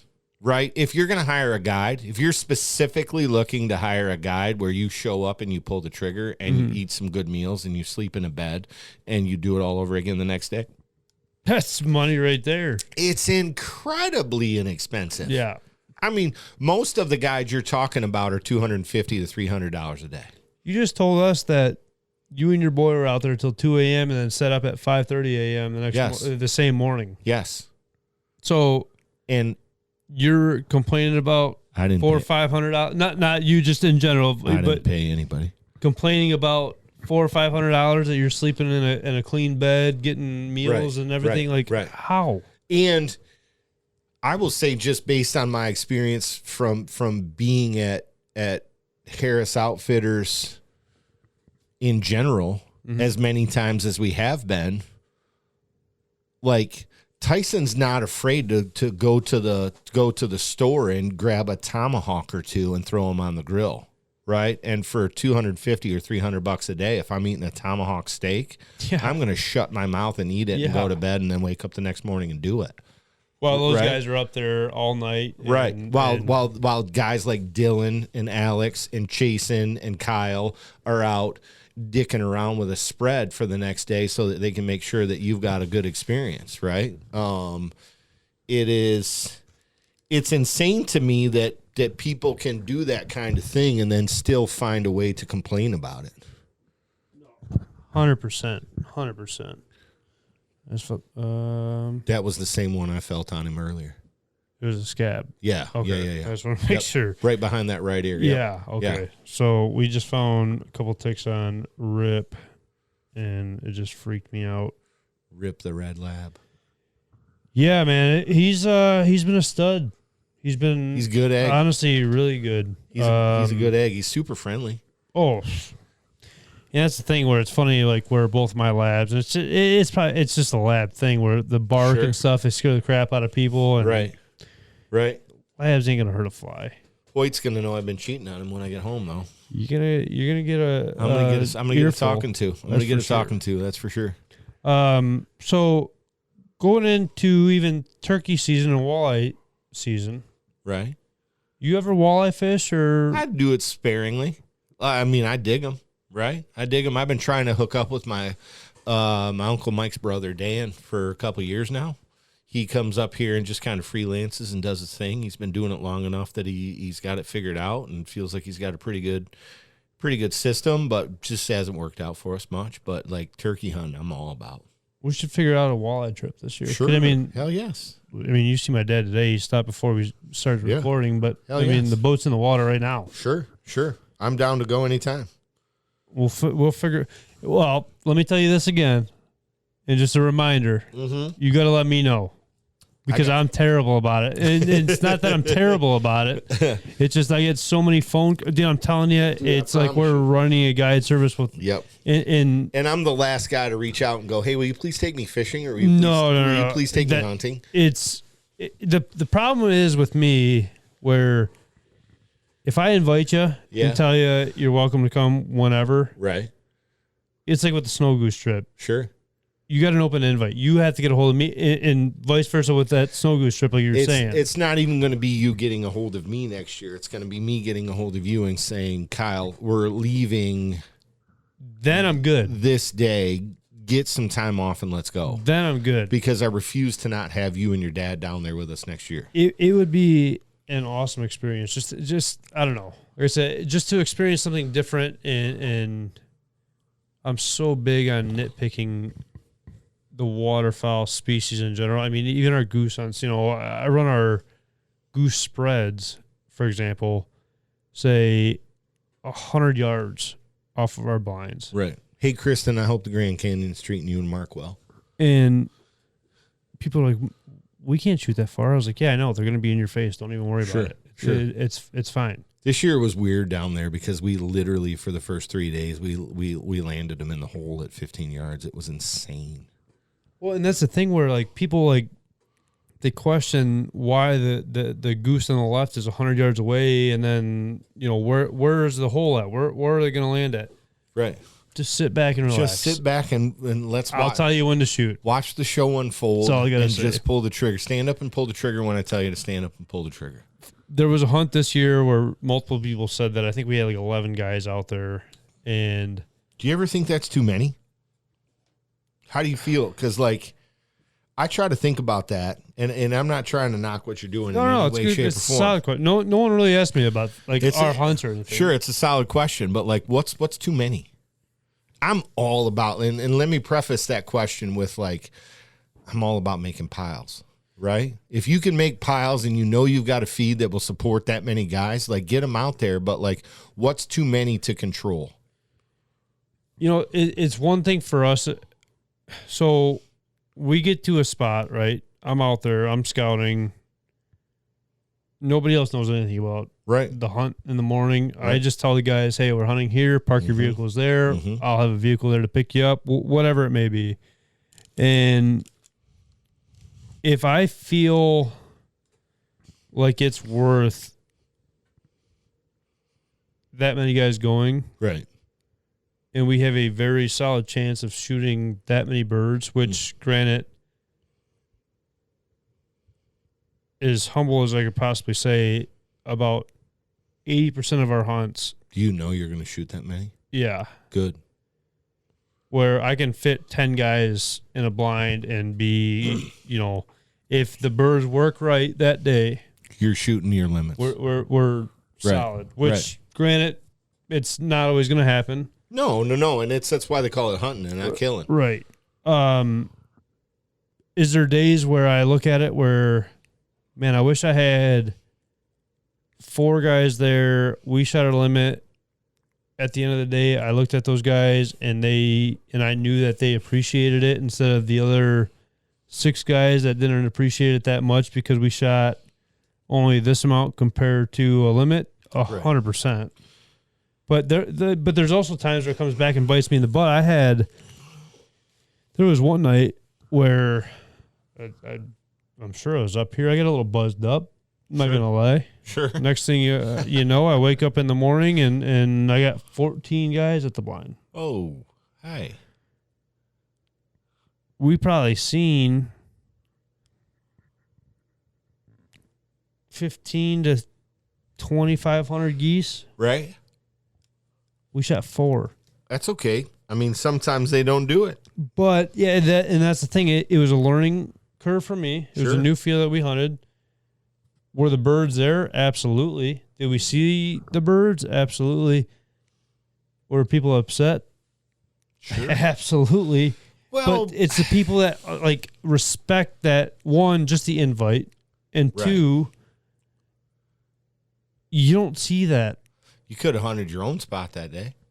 Yeah, you didn't have to come out with me, but, like, you don't see that show of birds flying over a field that we're in because they were in there the night before. When we were down there a couple of weeks ago, and I told you this earlier, when we were down there a couple of weeks ago, we had 75,000 of them feeding right to the west of us, half mile. Mm-hmm. And when they lifted up in the sunset every night, I went, Jesus, God, we got to get over there. Right. So the second day, I went over and knocked on that lady's door. I'm going to bounce out of this thing here. Go, you're good, Joe. And I said, I said, hey, we're down here just for the rest of the week. Is there any scenario where you would entertain allowing us to hunt the snow geese that are in your fields? She was like, oh, I appreciate you asking, but we love those birds, right? But it's, so the sight of it, the pure spectacle of it is something that you can appreciate, as everybody in our blind did. They were like, holy shit, look at the cloud of geese that's coming off that field right there. Right. And even though we knew we couldn't get to them, it was still fun to watch, right? And you're never going to fully satisfy everybody, or very likely or very unlikely that you will ever satisfy everybody. Right. But at least you tried, right? My big thing is, could have been worse. And I'm hard on myself for this, because when I go out there, What's up, Mike Stone?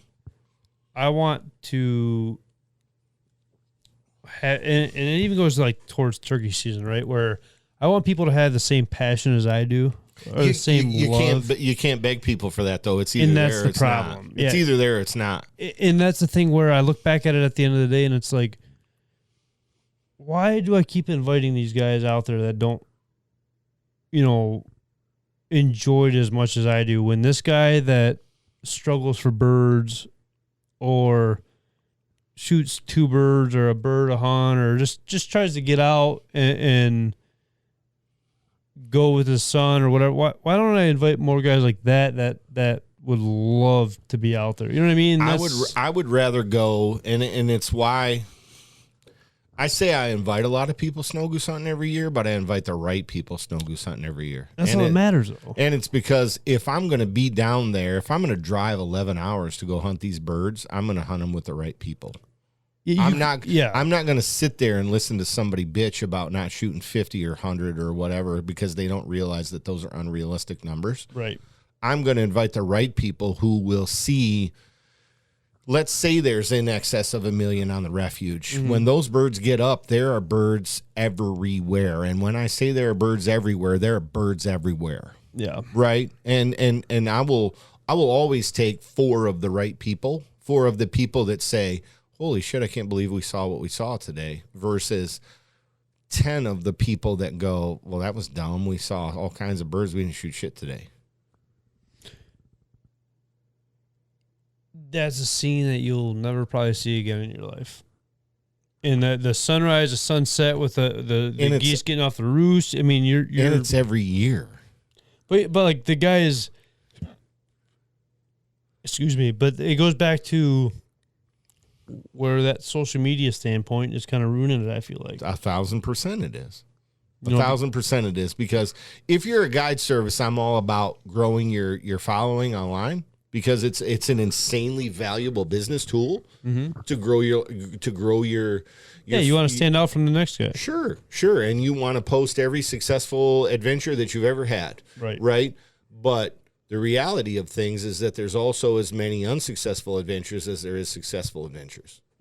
Yeah, no, for sure. For sure. And it's because I'm not a guide service, because I freelance, it's about getting the right guys down there with me every year who I know are going to appreciate it. Do you know that, like, there were 4 guys down there with us this year, and all 4 of them said, dude, I'm in. Whenever you want to go again, I'm in. And I have a buddy, it's actually Caleb's buddy, who I met through Caleb, that has said to us 1,000 times, like, I'll come every time I can, right? I'll be down there with you guys every time I can, because that's cool. And we took it in the face 3 years ago when he was down there with us. We got down there and set our spread, and it snowed 2.5 inches overnight. Those birds went says, dude, we're out of here. And they went all back south, and we took it in the face in 30-degree weather with 10-mile-an-hour, 15-mile-an-hour winds that made it feel more like 20 degrees down there. We took it in the face for 5 days. And those guys said, yep, I'll do this again. Couldn't even see the decoys because the ground was white and the birds were white. And that's the thing for me, where if I'm in them situations like that, right, you're an absolute dog if you're out there and grinding and just getting after it like that. Like, you know what I mean? Like, it's just a whole different passion of it sucked. Yeah, but we froze our asses off, and it sucked. Yeah, but it's the passion of learning, and there's so much behind the word "sucked," right? That right people don't like even look at. I don't know. I just have a whole different mindset of it all. I'm sure crazy about it all. Well, and we are too, which is why we left the spread set up and said, Right, right. what, it's going to suck today, but we're going to give it a shot. Right. And thankfully, the couple, 3 people that were down there with us that year said, you know what, we're going to suffer through it with you because we think, we know there's birds in the area. Maybe we get some, maybe we don't. And how is that though? Like if there is snow on the ground, it sucks because snow geese hate snow. No, so for us wise, we're shooting Canadas and stuff. Mm-hmm. Where SX decoys, they came out with a solid black and white full body. Maybe you've seen it on my story or post, whatever it may have been. It's a fully flocked black and white decoy. Sure. Would something like that work for snows as well? No, because Canadas and snows don't mix well. But as a general rule, they don't mix well. You'll always find some snows mixed in with Canadas, but like when we were in Kansas in January. What about a visual thing though? You know what I mean? Just like a. There just isn't many Canadas in the area when we're hunting snows. There are a few, but they're not nearly as prevalent as like if it was like if we're down in Kansas in January hunting with Tyson and the guys. Have you ever ran small spreads on them? I love small spreads for snows, especially in remote areas where you don't think that they would normally be. I actually fell down a wormhole several years ago about a dude that never hunted with more than 200 full bodies, and he absolutely beat the brakes off the snows. One of our best hunts this year, and even our last hunt this year, 2 stories here. What's up, Bert? Where September rolls around, mm-hmm. we have I swear to God, a 50-yard by 50-yard sweet cornfield. Mm-hmm. 300 geese in it. Yeah. Just shit stacked. Right. The small spreads for snows works great on the adults. When you're at the tip of the sword, because they're assholes. Well, for like this, for this spread that I'm talking about here, mm-hmm. we used 4 or 5 decoys. Sure. We shot a 8-man limit. Holy shit. In like 45 minutes. Right. And then our last hunt of the year. What up, Chase Reedy? We literally set right up behind the guy's house. We put snow covers on the backside because we sat right on his white barn and put our regular brush in the front. Right. So it was the weirdest setup in the morning. I'm getting there in the morning. I'm like, I don't know if this is going to work, but let's give her a shot. It's the last day. We're under the it was a traffic field by all means. Right. We set up 24 decoys in this guy's backyard, little grass lot. In his backyard. I think there was like 5 or 6 of us. We ended up shooting like 16, 17 geese or something like that. So we have a field down there where we snow goose hunt that we go by every year that is absolutely stacked with them. Mm-hmm. And they're right up behind this guy's pole barn. 25 yards off the road. The birds are in the field right next to the road. They're scattered all over everywhere. There's a spread in the field every single year because there's a pond down the hill, and it's kind of a water/field setup. So an outfitter runs it or no? I don't know if it's an outfitter. I think it's one of his buddies. Okay. Who freelances. But it's been impossible to get permission because the guy just goes down there and sets up a permanent spread and hunts them as often as he can. But like we were down there 2 years ago and I bet there was 150,000 snows in this guy's field. And like you could have sat behind the pole barn and shot 150 of them that day because they just kept spinning this field and they kept moving and grooving and doing their thing and feeding. And there were just so many of them in the damn field. And we always look at each other, Caleb and I do, when we're down there, and we go, God, dog, if we could ever figure out how to get permission for that dude's field, that would be unbelievable. Right. But, like, you could literally stand next to this dude's pole barn and wait for him to come around the corner and just absolutely shit stomp him. And that's the thing, too. Like, as the year goes on for even Canada, is like, just realism. People don't understand that around us. Like, you know, Right. I preach it on this podcast so much, where around here, well, I'll ask you the question I ask everybody. If you go on to a public area, Mm-hmm. what do you see in people's spreads? Like, what other spreads are you seeing? If you're on like a private lake or whatever, like, and there's other people out there hunting. Well, it's the same 24 mallard floaters and 3 mojos and a dozen or 2 Canada goose floaters. So if you're on water. So, bingo. Right. Everything's the same. And it's where the whole idea for this decoy came from, is like, what can I do that's going to be different than Right. what these things, because it's one of the problems with snow goose hunting, right? Everybody buys 1,500 decoys and puts up 2 rotaries and has 6 flyers or 8 flyers or 12 flyers or 50 flyers or whatever the hell it is, but it's all the same. And it's why these old ass adults that are at the tip of the sword, they go, yeah, nice try. I'm going to go over here and land 2 fields over. And if there's 50 of us, we're going to feed over here. I don't care. I don't care that there's 1,500 or 2,000 of you over there. I don't care if I've ever been in that field. I'm going to go Right. there and Yes. And that's the thing where I tell people, like, throw 3 dozen goose floaters out there, throw 3 dozen coot decoys out there, and 6 mallards or whatever it may be. Whatever. I bought snow goose decoys this year. Well, I got snow goose decoys this year from SX just to throw out there on those migration days, because it's different. Yep. And they don't know the area. They don't know what's going on. So if they see a snow goose decoy, I mean, they might recognize that or something. You know what I mean? Right, it's just it's a comfort level with it all. Right. I've often thought about getting rid of all of my socks and going to 250 or 300 full bodies and calling it a day. Now, well, that was another question I was going to have for you with that. And I know we brought up turkey. We're going to get back to that turkey talk, because turkey's fun. I want to talk to you about turkeys. Turkey's fun. But what is your spread like?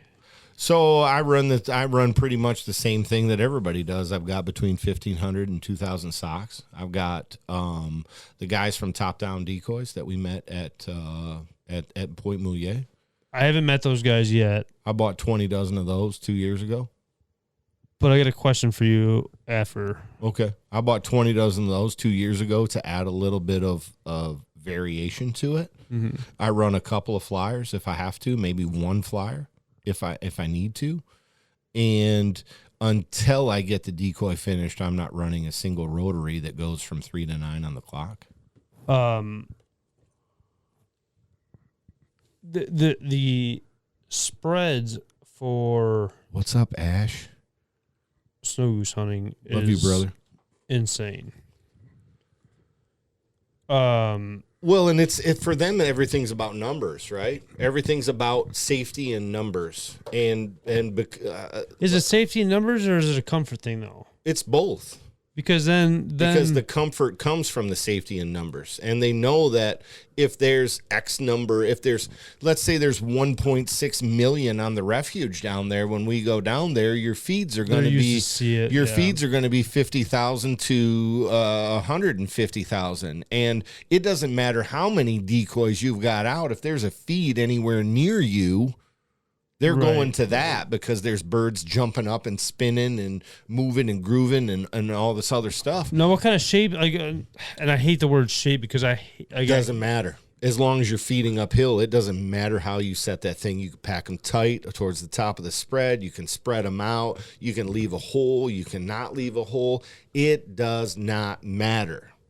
Because as long as you're feeding up the hill and into the wind, those birds are going to land at the very front of whatever decoy you have, going up the hill and into the wind. It does not matter. And if it's the oldest of the old adults, they're assholes and they'll land wherever the fuck they want. Yeah, yeah. That's for sure. They don't even care. I mean, it's almost like September goose hunting. Like, Canada geese and the way that they shortstop people makes me want to punch a baby. Well, for me, where I'm out there so much scouting and stuff, where right. we'll be out there hunting and 30 of them will land 400 yards out in the middle of the field, and it's like, don't even worry about it. Those aren't our birds. Those are just the locals around the area, and they're just going to do whatever they want because they know what's going on already. When we were in Kansas in January, we had 300, 400 snows.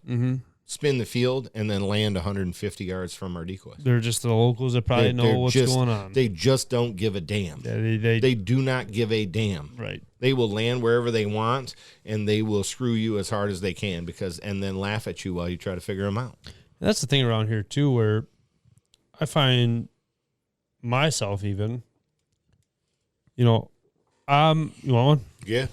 I'm finding myself, changing spreads, changing all this, that, and the other. Caleb and I laugh at each other all the time because if the second a flight doesn't do it, we're out there trying to figure out what the hell we did wrong, and we may not have done anything wrong. They're just assholes. Well, at the end of the day, those might not even be your birds. Sure. They might be just cruising through and doing whatever they want to do. Yeah, and that's snow geese in general. They're assholes, and they do whatever the hell they want to do. Well, and that's what I was saying. Like, when we're hunting around here, where, I'm changing after the first flock, and I'm thinking. It's like, we're changing constantly. Maybe that's not even my bird. Why am I changing right now? Those guys laugh at us down there because we change shit so much.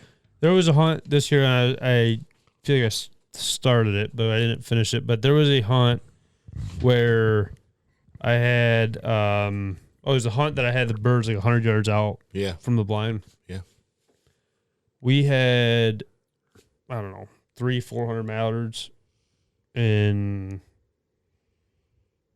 300-400 geese, I'll say, in the same field. We set up into it. The only high that we had with the type of wind that we had all the mallards land out in the middle of the field in the morning. Solid white mallard out there, bunch of, just, it was insane of a mallard before the geese started flying. So I said, you know what? I'm going to I'm going to drive the four-wheeler. I'm going to drive that thing right out, way out there, park it, come back here, and call it a day. Right. It wasn't a goose that landed near us. Whether they were our geese or not, I don't know. As soon as we moved that four-wheeler out of the field, we started lighting into them as people are saying, like, well, maybe it's because the decoys are 150 yards away from us or this, that, and the other. Right. We had birds landing, and I wish I had videos. And the guy, this is another thing where, so the guy that was here today, my dad's buddy Jimmy. Yeah. Opening day of duck season, we hunted that flooded corn. Okay. We had a flock of geese come in. We ran a dozen SX decoys, maybe a dozen and a half, and about a half dozen floaters out there. Mm-hmm. We had a flock come in. I let them land because there was another flock coming right behind them. Love doing that. Well, it's a 50-50 shot because if that first flock breaks and bounces out of there, then the second flock is bouncing out. Gone. Right. But when the first flock bounces, you call the shot. That's the thing. You have to be ready on that. That's what we did with that spin down there that I was telling you about earlier. It's 3,500 birds. We landed 150 of them. There was 200 right behind them coming. 300 are right behind them coming. Those 150 got nervous, lifted off. We run a hole through them. Yeah, you got to be ready for it. Yeah. But so first flock lands, second flock I know is going to do it because it's a standing corn hide. Sure. And if the first flock does it and they feel safe, they're coming. And let me tell you this. So next year it's going to be beans, and I think we got the farmer talked into with planting corn around that hole again. Sure. Or even sorghum or anything. Well, we got corn planting around there. Right. So, one, it's a hide for us, and two, they're not eating the beans going into his field. Right. So, the second flock's coming in. As soon as their toenails are dragging on the water, I call the shot. Jimmy stands up. Boom, boom, boom, boom, boom. You know, I think we had 9 guys. It was we shot 9-man limit opening day with like 3 or 4 mallards, whatever it was. Jimmy stands up, his first shot, rolls one of my decoys right over from like 10 feet in front of him. Oh, man. And that decoy was absolutely peppered, man. But it was one of the funniest things that happened this entire season, where like it was just with him doing it, I don't know, it was absolutely hilarious. You know, it goes back to finding the good out of a bad kind of situation. Well, and you have to do that, right? I mean, yeah, no, for sure. For sure. You have to just do what you can do. Yeah, no, that's for sure. I don't know. But what about turkeys, though? You've been showing me pictures about these turkeys. I love me some turkey hunting. I didn't realize you did so much turkey hunting. Oh, dude. Love me some turkey hunting. I'm going to shoot one with a bow this year. Really? Oh, yeah. I've been thinking about it. Yeah, my boy did it 2 years ago, and it was unbelievably cool. I tend to do more taking out people than I do killing myself. Well, it's easy to do because we only get one, right? Right. But at the same time, you also gotta for here anyway, like the bird right over your right shoulder there. That bird, that area where I shot that bird, that they planted birds over there like, I don't know, probably 8-9 years ago now. Right. I shot that bird. There wasn't a spur on it. Right. Do it all the time. Well, no spurs? Worn down to nothing. No.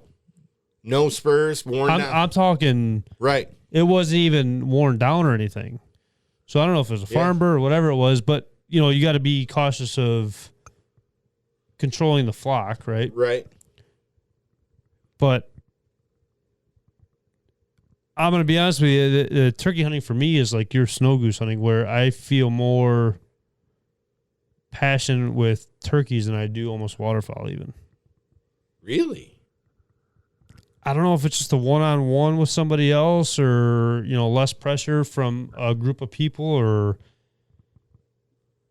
them in the morning. It's the tricking the bird in general, but so I saw a meme the other day about turkey hunting that said something to the effect of, I wish I could breathe life back into him so that I could hunt him again tomorrow.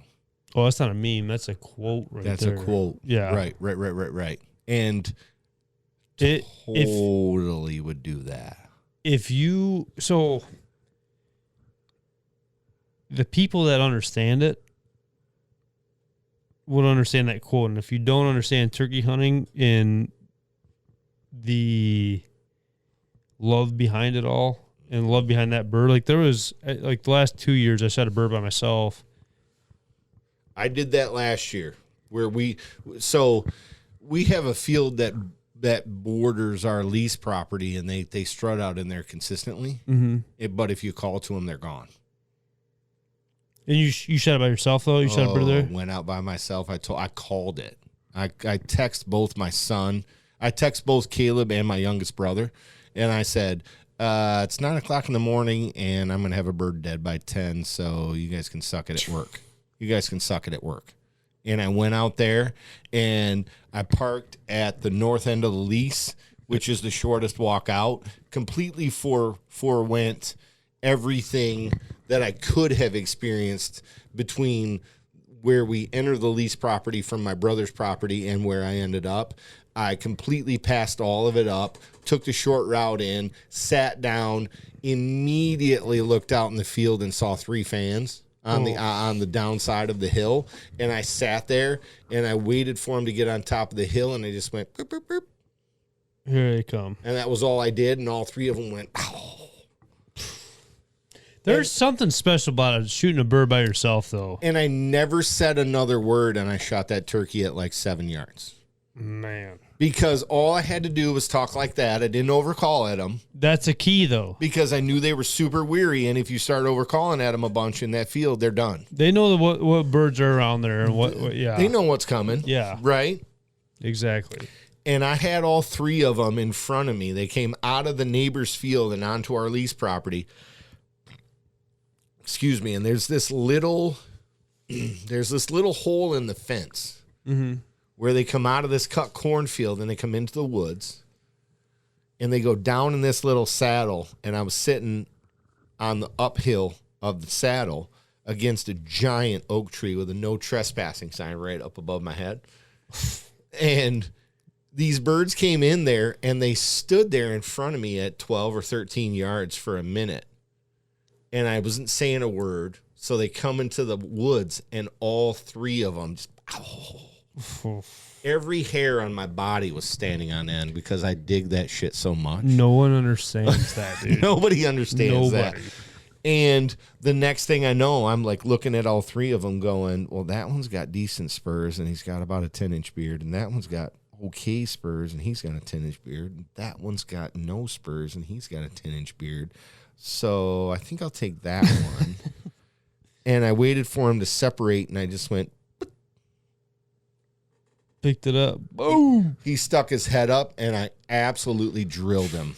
I drilled him, and the other 2 hung out for like 20 minutes. Well, that's trying to figure out what the hell just happened. I felt so bad last year. So me and my sister were trying to get on these birds. I had her crawling through a 6-inch drainage ditch to try to get on the other side of the field to try to sneak on these birds. And the next day, me and my dad go out there. We had a bird fired up. He got henned up while he was out in the field, and the next day, he was off like a month. The next day, he goes back to work. I go out there by myself. All 4 times that were out there in that area come running to my decoy spread, and I ended up shooting a double-bearded tom last year. Oh, shit. But even the year prior to that, though, they were after this one bird all year long. I go out there. So this is probably one of the craziest birds that I've ever got. I'm at the cemetery. I go see my grandma out there. Mm-hmm. Me and my buddy are supposed to go out. My buddy's already missed one in the beginning of the year. I go out to the cemetery. I'm talking to my grandma, whatever. My buddy texts me and says, I can't make it tomorrow morning. Right. Go back to the house. I say, if I wake up in the morning, I'll wake up. If not, it is what it is. So mid-morning birds are my favorite birds. I'll say that right now. Well, so this one, I woke up without an alarm. And I was up. Sure.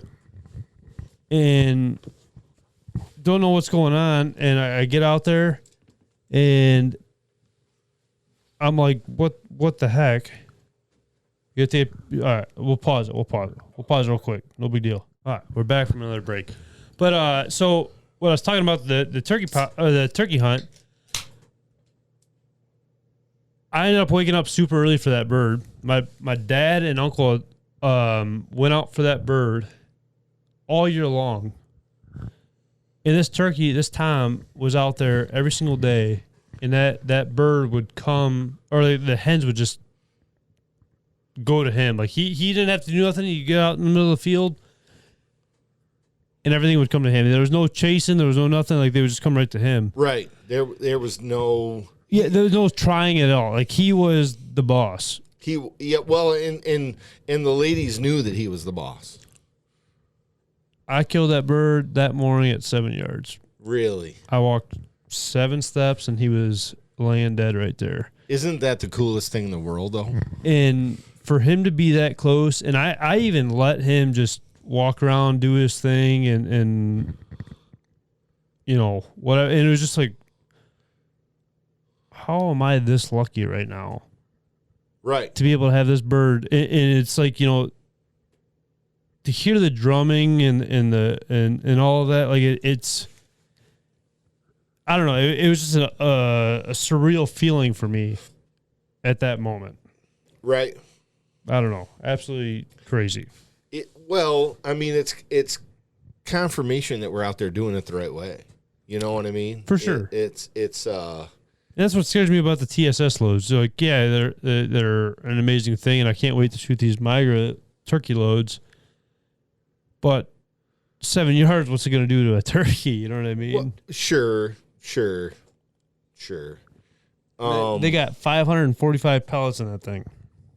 In that 3-inch shell. In that 3-inch shell. 7 and 9s. Jesus Christ. All I got to say is good luck to the turkeys. And yeah. Just, I don't know. One final question that I have for you. Don't make it final, because then I have to go home, and I don't like that idea. No, we don't have to go home. I'm kidding. What? Did you see any, like, avian bird flu this year at all with the snows? Not this year, but last year. It was pretty weird. It's just weird to me that it just kind of disappeared. Well, it's Mother Nature's way of balancing things when she feels like she needs to, right? Because so, like, last year when we were down there, one of the things we try to do is make a trip to the refuge every time we're down there. And you seen some on the shore, correct? Oh, it was brutal. I Really? mean, there's always cripples at the refuge, right? There's always cripples. Right. But I can very vividly remember saying to Caleb when we were driving, Caleb and his buddy Jake, when we were driving around the refuge, because it has a foot trail and an auto trail. Mm-hmm. So we were on the auto trail, and I can very vividly remember to them saying to them, there's 10 times more cripples here than I've ever seen. It was all avian.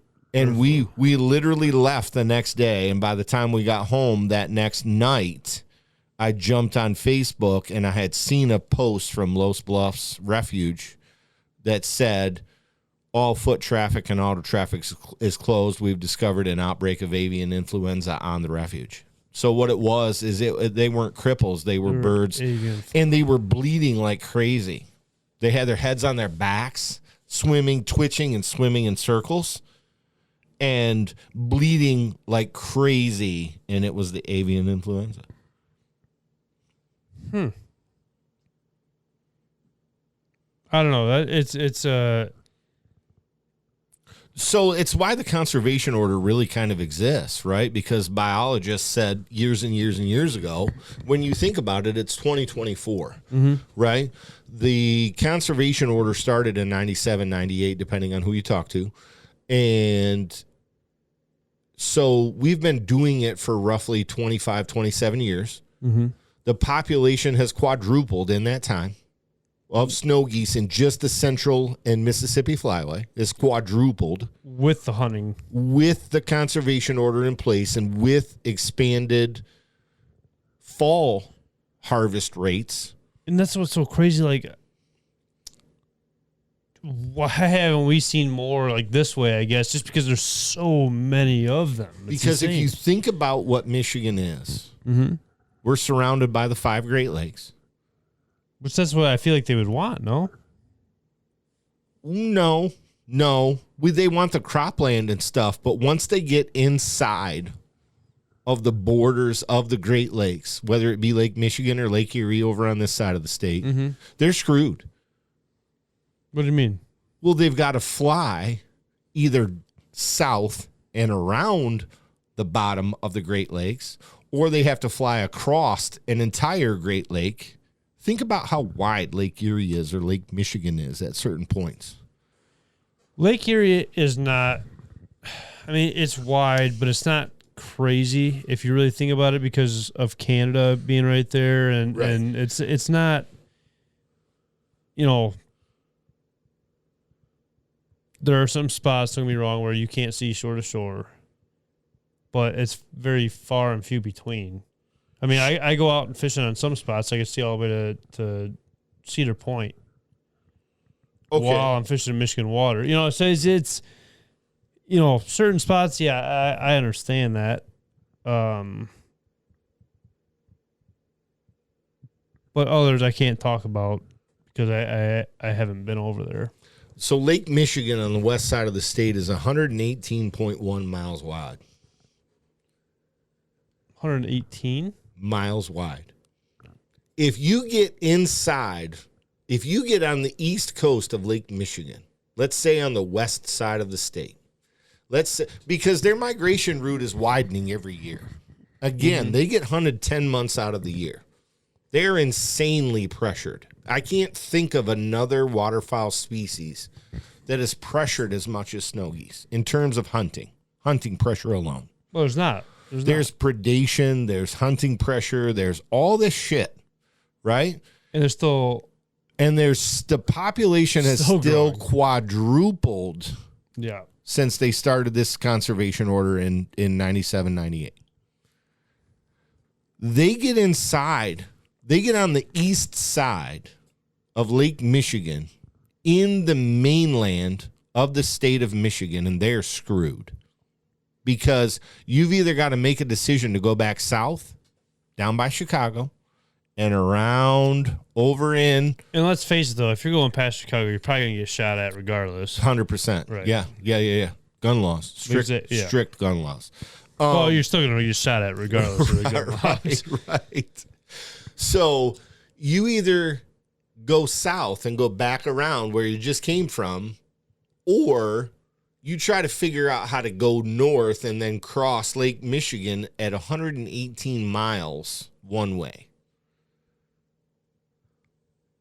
I mean, if they ever get inside of Lake Michigan or Lake Erie, let's say Lake Erie, right? Mm-hmm. Let's say on this side of the state, because guys shoot them in Michigan on the east side of the state near the thumb, north of here, and on the west side of the state every year. This was our first year in 4 years we haven't shot one. Somebody ding-dongs around and shoots at least a few of them every year in the state of Michigan. For sure. Right?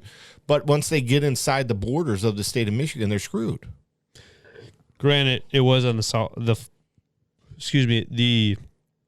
flight down. Sure. Too, it wasn't. And same with the blues that we've seen this year. And I'm going to try to look that up while we're talking. It's all on the migration, and I think a lot of it has to do with the wind on the migration flight down. Mm-hmm. But their migration route is widening every year, especially in the Central and Mississippi Flyway, because there's so much pressure. Right? There's pressure everywhere they go, yeah, for sure. Right. They get hunted 10 months a year. There's pressure.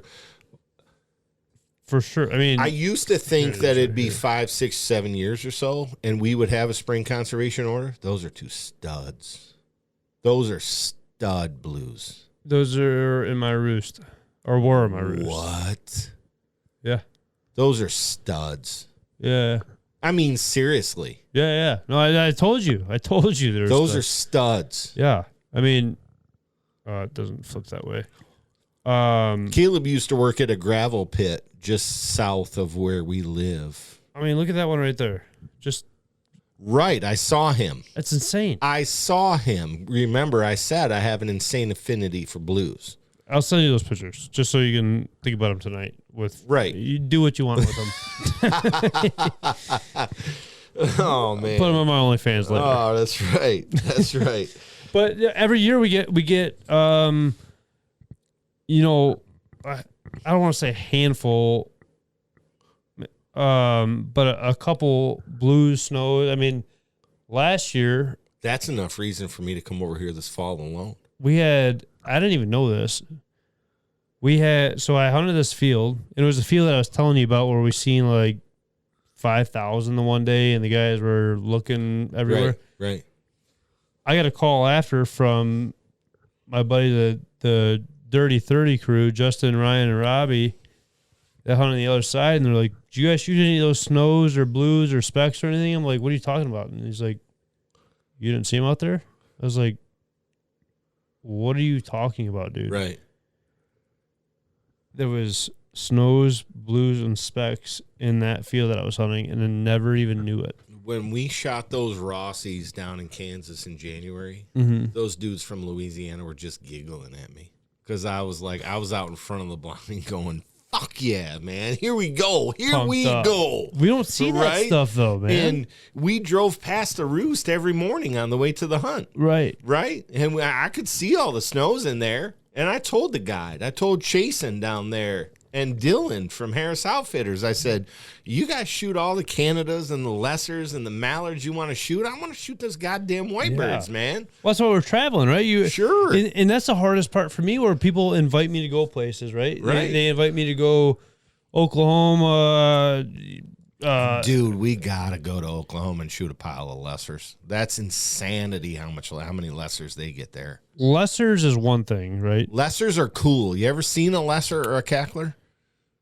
We've shot a few up here, dude, where they are legit mallard, tiny beaks. But to shoot a pile, no. Obviously, I've never done that. Oh my God, we've got to make that a goal of ours.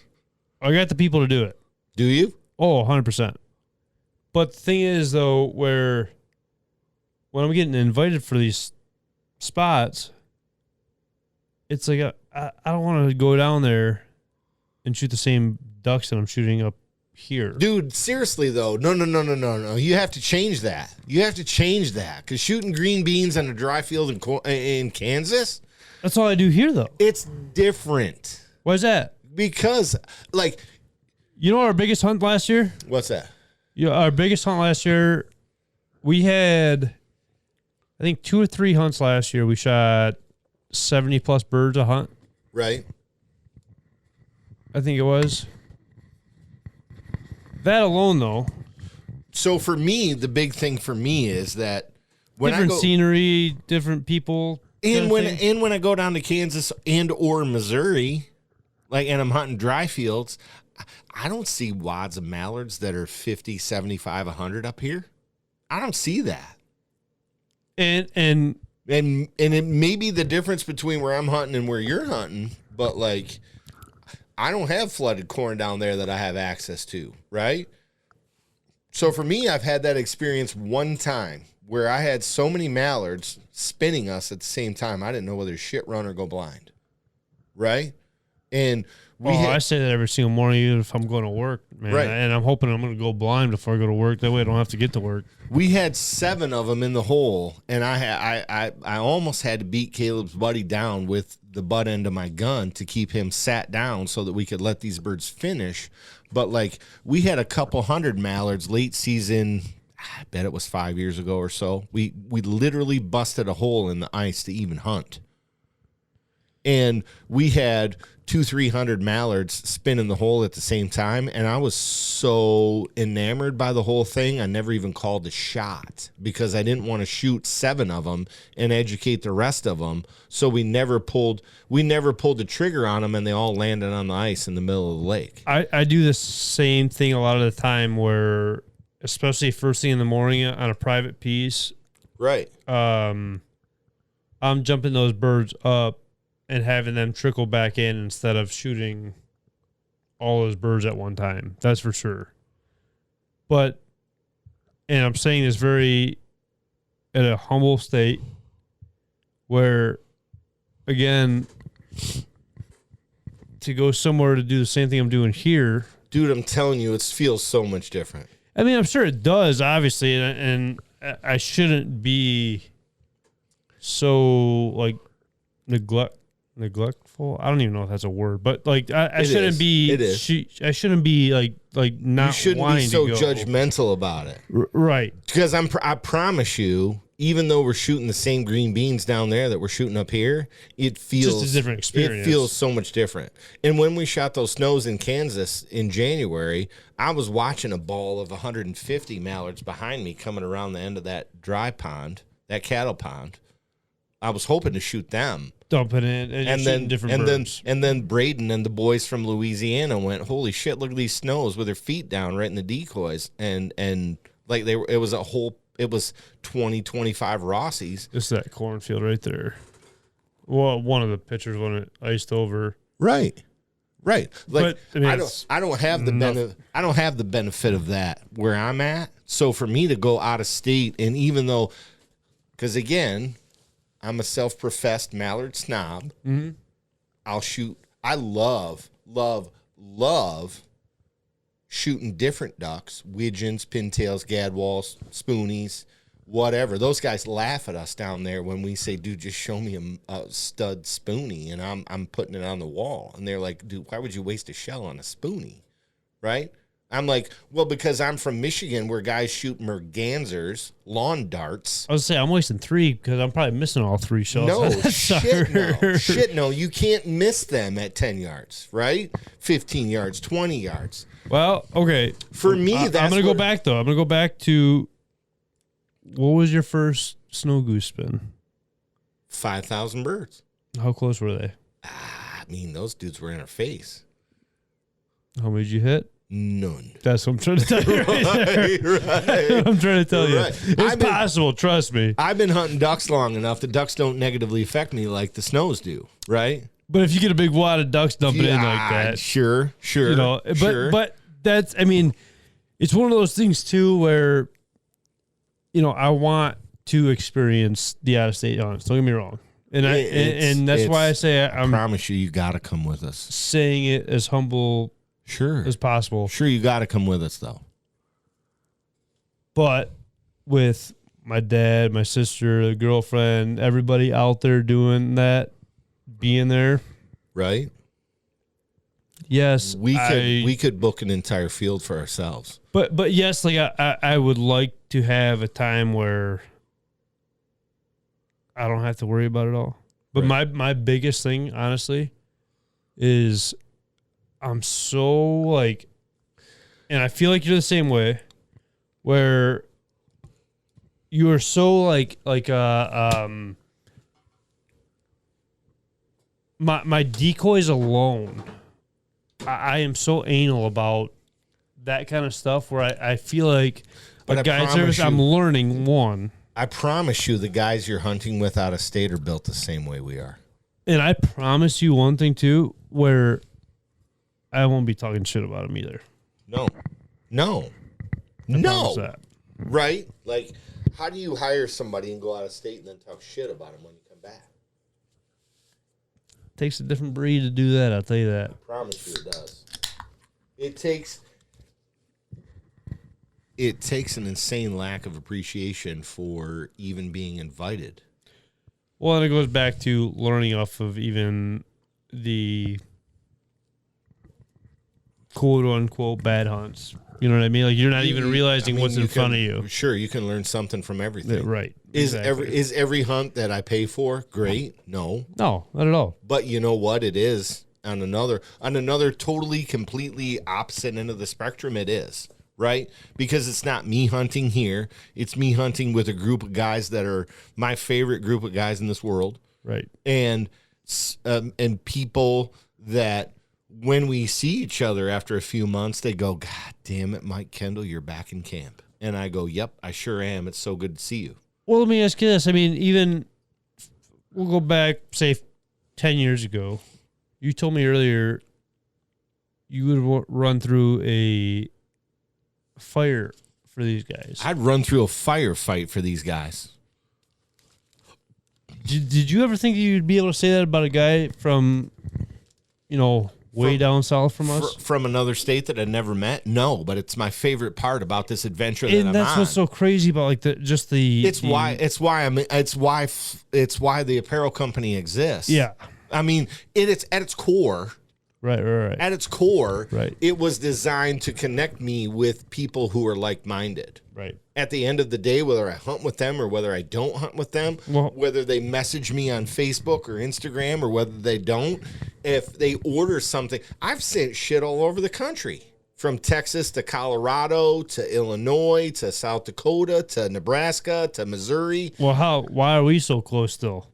Because we got the same passion. 100%. You know what I mean? Like that's the whole thing. It is literally the entire motive of this adventure that is Flipping Birds Apparel Company. Right. Was, look, if I can connect with a handful of guys or 1,000 guys that are like-minded and like what I've been able to accomplish with the logo and putting it on a hoodie that's above average quality and feels good when you put it on and looks good when you wear it, well, then that's all I want out of this whole deal. I don't ever want to be rich out of this whole thing. I just want to meet guys that are like-minded, and then if there's an opportunity, I want to hunt with them every chance I get. And thank God I got that opportunity. Why have you hunted with us then? Oh, for fuck's sucks. I'm just joking. Because I'm stubborn and I didn't have time last fall. I know. Whatever. Right. There's an excuse for everything. I get it. Don't worry about it. You don't got to make any more excuses. Last fall was not a pretty time in my history. Hey, life is life, man. Everybody's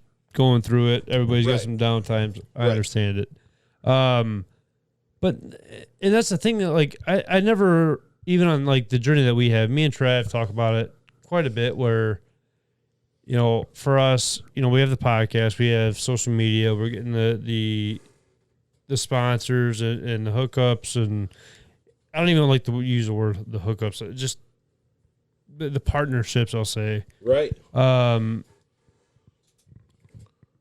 never thought it would be like something like this. But isn't it kind of cool that you can accomplish that if you set out to do it? What's even cooler is to see like what it could be if we really went all in on it. If we really burn the boats.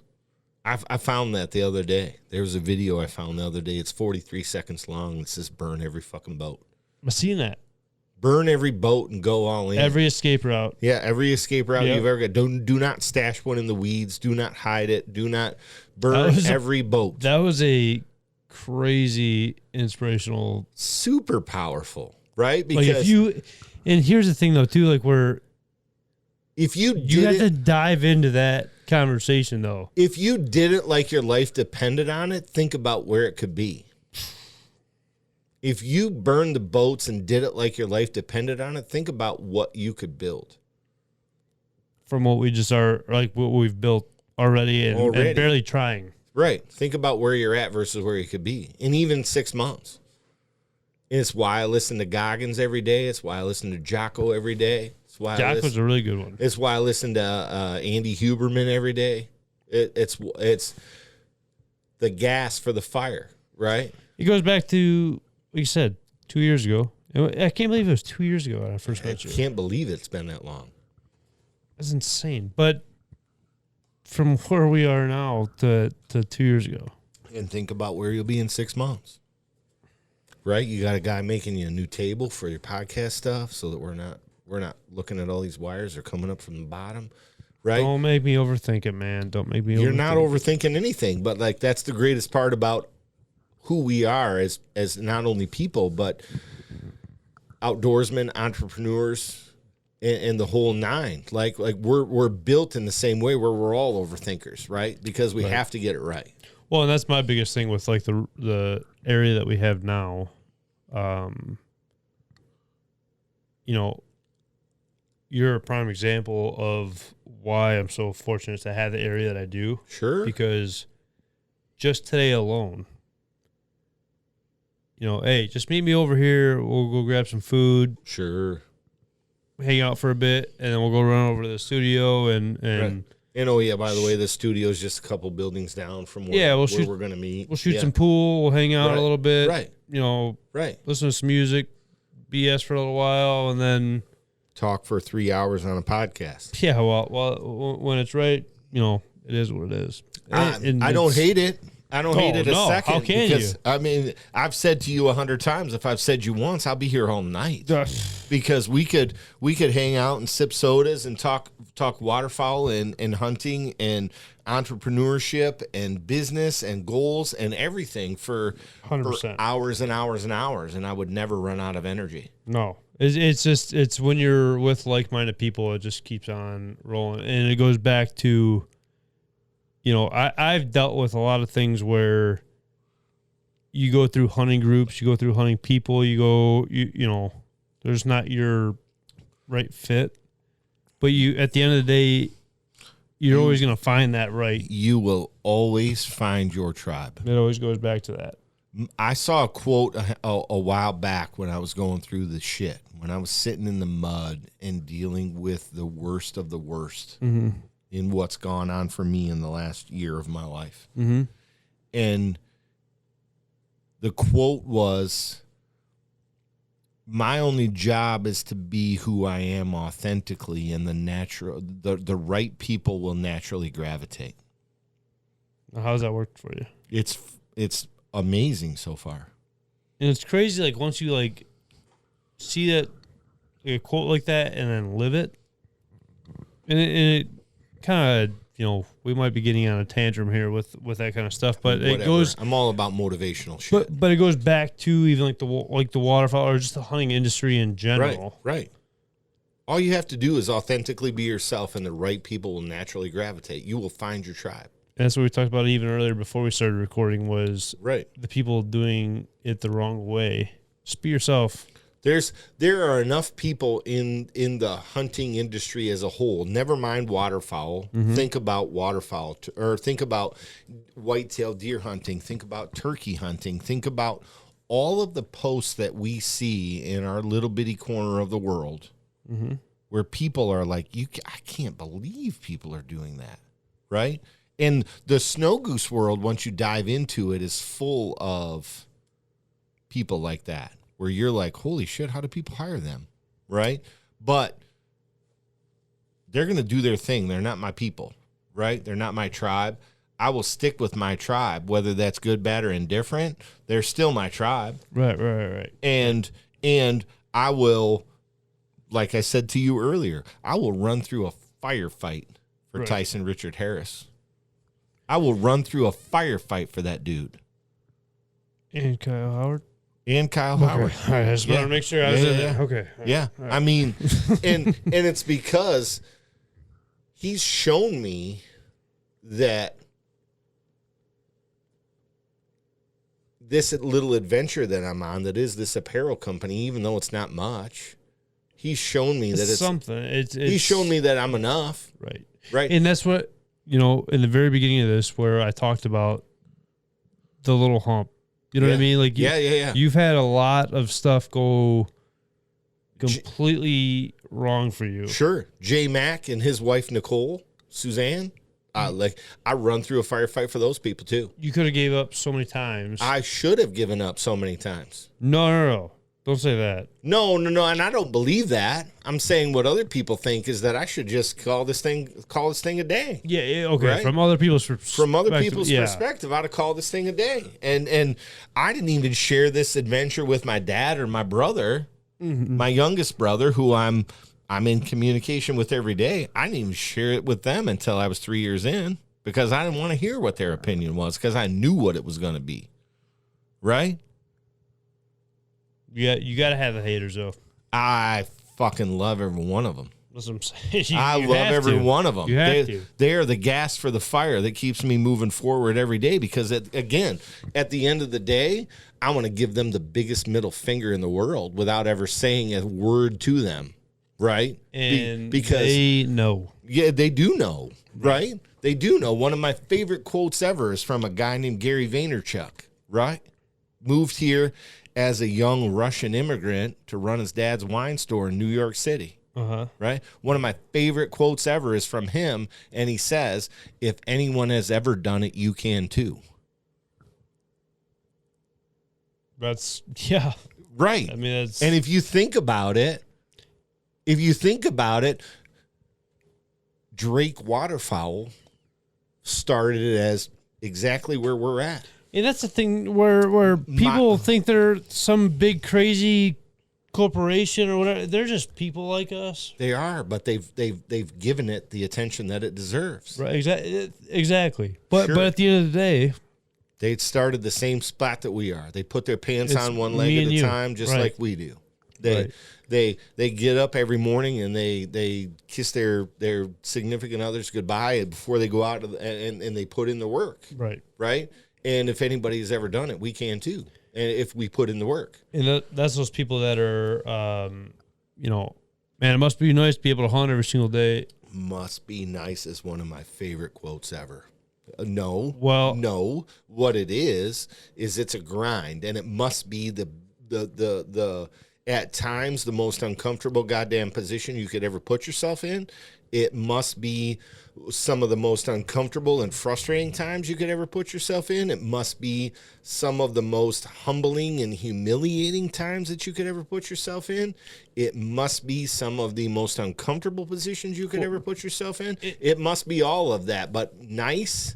I will say to that it is nice. Sure. Because of what you just said. I went through the trenches to get where I'm at right now, and you don't want to take the step to do that. What must be nice is that I did whatever it took to see my vision through to become my reality. That's what I'm saying. Nice. That's what I'm saying. 100%. That's that's what must be nice. Yes. Right. I don't know. I do. It's what separates the men from the boys. Or, I mean, the snow goose hunters from the Canada hunters. God made snow geese. Here we go. I think the quote is, God made Canada geese so that everybody could kill a goose, but God made snow geese so that the best could kill the goose. I'm not going to lie to you. I judge you a little bit now. That's okay. That's okay. Listen, welcome to the club. I try over here. All right, I try. I do what I can. Welcome to the club. I do what I can. Welcome to the club. We're trying to shoot the geese. I mean, what more can I do? I don't know. You do a fantastic job. Don't kid yourself, right? That's why I like you so much, right? It's one of the reasons why I like you so much is because I respect what you're doing, right? I see what you're doing, and I respect what you're doing, and I appreciate the support, right? Because at the end of the day, those that see what my little adventure here is for what it is, I respect a ton. It's why I have such an admiration for Tyson and all the guys down there, right? Because they see what I've got and they go, man, that's pretty cool. That's pretty cool what you did there. And it goes back to where me and Trav talk about it all the time, where, you know, whether it's a sponsorship that we gain off of it or a friendship that we gain off of it, it's people that we stand behind and try to push to get better. Even say we have nothing, but I'm still going to try to push you or anybody else that we, you know. So the networking part of me, the networking part of small business, which we all are. Let's face it. No, 100%. We're nobodies. We're all small business. Right, 100%. Right? We're in a small niche of the overall business world. But we're all sticking together and we're all trying to help each other out because, again, there's enough of the pie out there that everybody eats. That's exactly what I was trying to say, but probably wasn't as good as how you just put it. That's okay. That's okay. Right? And I'm built in a way where I want to see everybody win. Yeah, not just me. I don't care. I'm the last guy on my list of people 100%. That I want to see win because if there's something I can do to help Kyle Howard and Great Lakes Outdoors win, or if there's something I can do to support Migrant Ammunition and see them win, or if there's something I can do to help Tyson and the guys down at Harris Outfitters win, or Carly and the guys at Todd's Creek Outfitters, or Chandler and the guys at Golden Goose Waterfowl, or Garrett Durr, or any of the guys that I've mentioned while we've been talking tonight, I'm all about helping those guys win. And it goes back, though, because you know they do the same for you. That's 1,000% what I was going to say next was that because I know that they would do the same thing for me. Exactly. I would absolutely... And it goes back to what I said to you before. I'd run through a firefight for those guys. Right. I would be their human shield if it meant that they could win and they would help me win too. And I guarantee you, if they were on here, they'd be saying the same thing. 100%. And it's so nice to have a backbone to just a thought that you had in the past and the support that they're giving you to be able to reach your... One of my favorite things in this world is that when I know that when I see Tyson or that when I see J-Mac, the first thing we're going to do is I'm going to give them a big hug and they're going to look at me and say, God damn it, I missed you, man. Yeah. You know what I mean? Hell of a feeling. I saw Tyson in January and I saw him again in February and he was like, God damn right, Mike Kendall's back in camp. You know what I mean?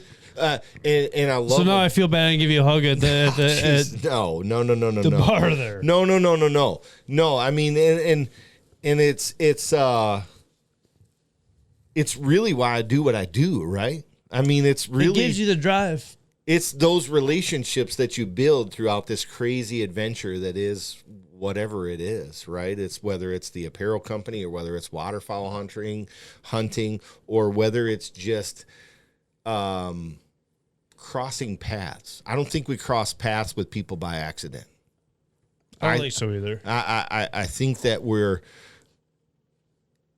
whether you believe in a higher power or not, we cross paths with people very intentionally.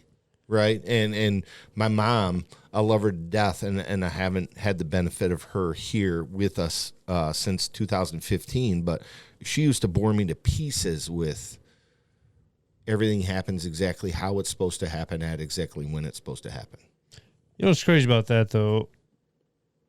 You know, and I even think back to, like, my grandma wise. The older generation would always tell you stuff. Sure. And it was whether or not you heard it, and you might have heard it in the moment, but it's like, what are you talking about right now? Right.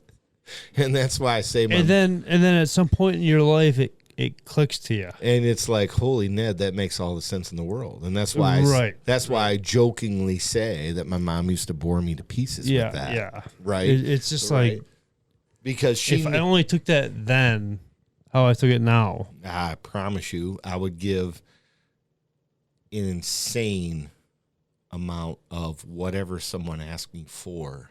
Oh, for sure. To have one more conversation with that woman.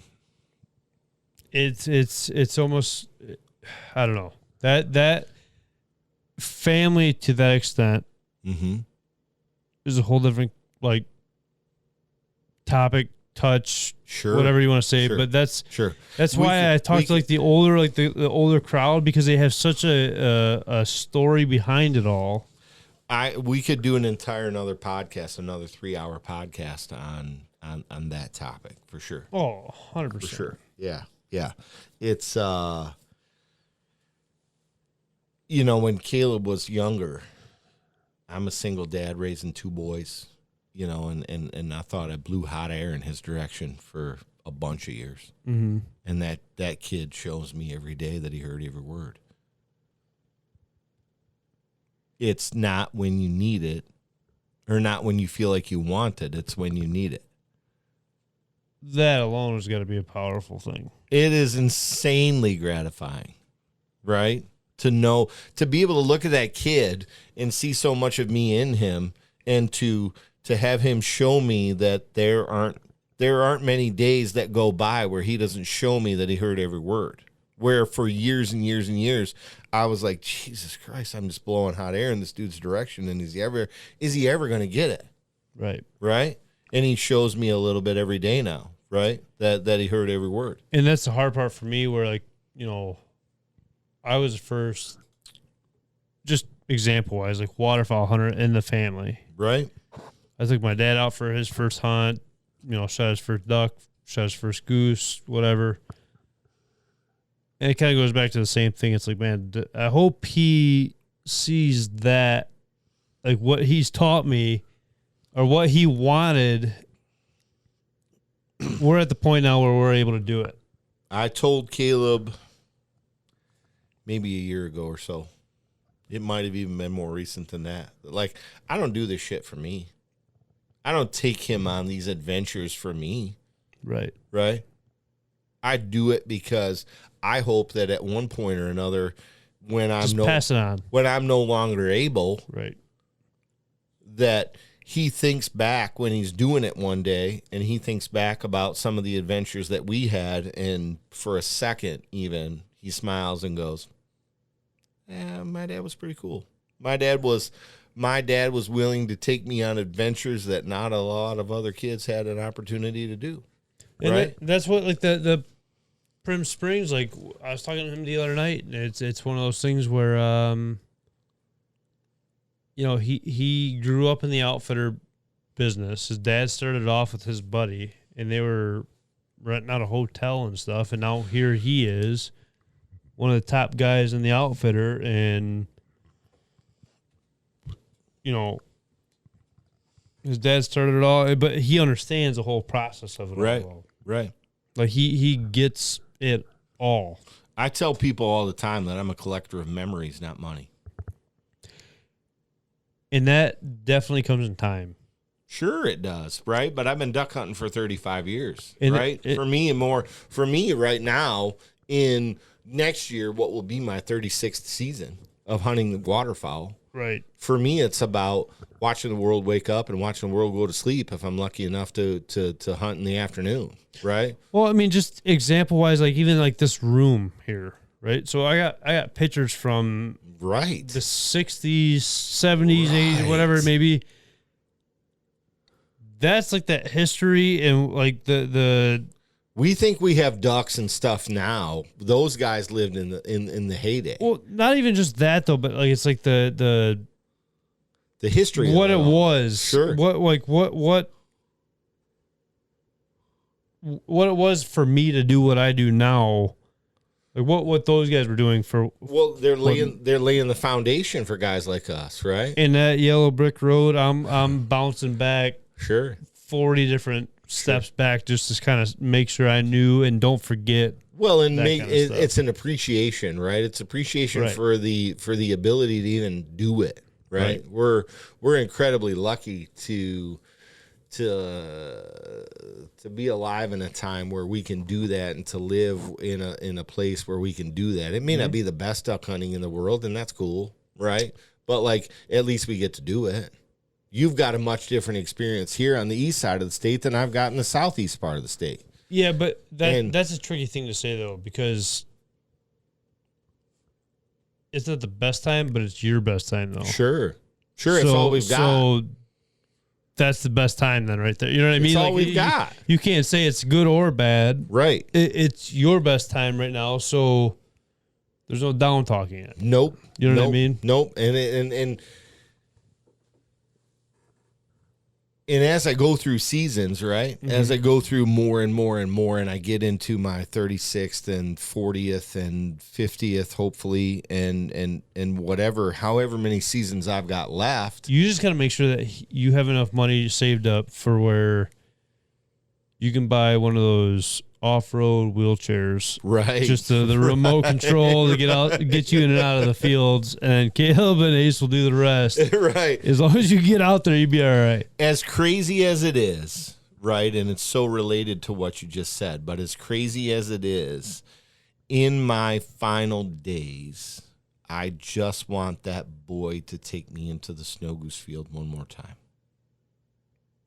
That's a powerful thing right there. And I know that, right? I'm 50. I turned 50 last November, and I know that. And that's kind of like the talk where we just had about your dog upstairs even. Sure. He's old as shit, man, but never was good at it. I didn't train him enough. He was never good at it, but he didn't give a shit. All he wanted to do was go with us. That's where my sister's fiance, Jake, and I watched, what was it? It was the Yeti, Sam, I think it was. I don't know if you've seen that. I don't think I have. Don't watch it. Oh, God. Don't watch it. Oh, God.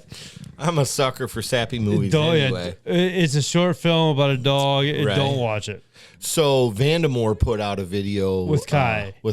Yeah. I sob. It's worse than that. I sob. It's worse than that. Oh, The next day, I took me and Ellie out bird hunting that night. Right. Just me and her. Right. I felt so bad, man. I sob so bad. because I know, right? Because it makes total sense that you get one good one. In terms of a dog, you get one good one. It's just making sure that they know.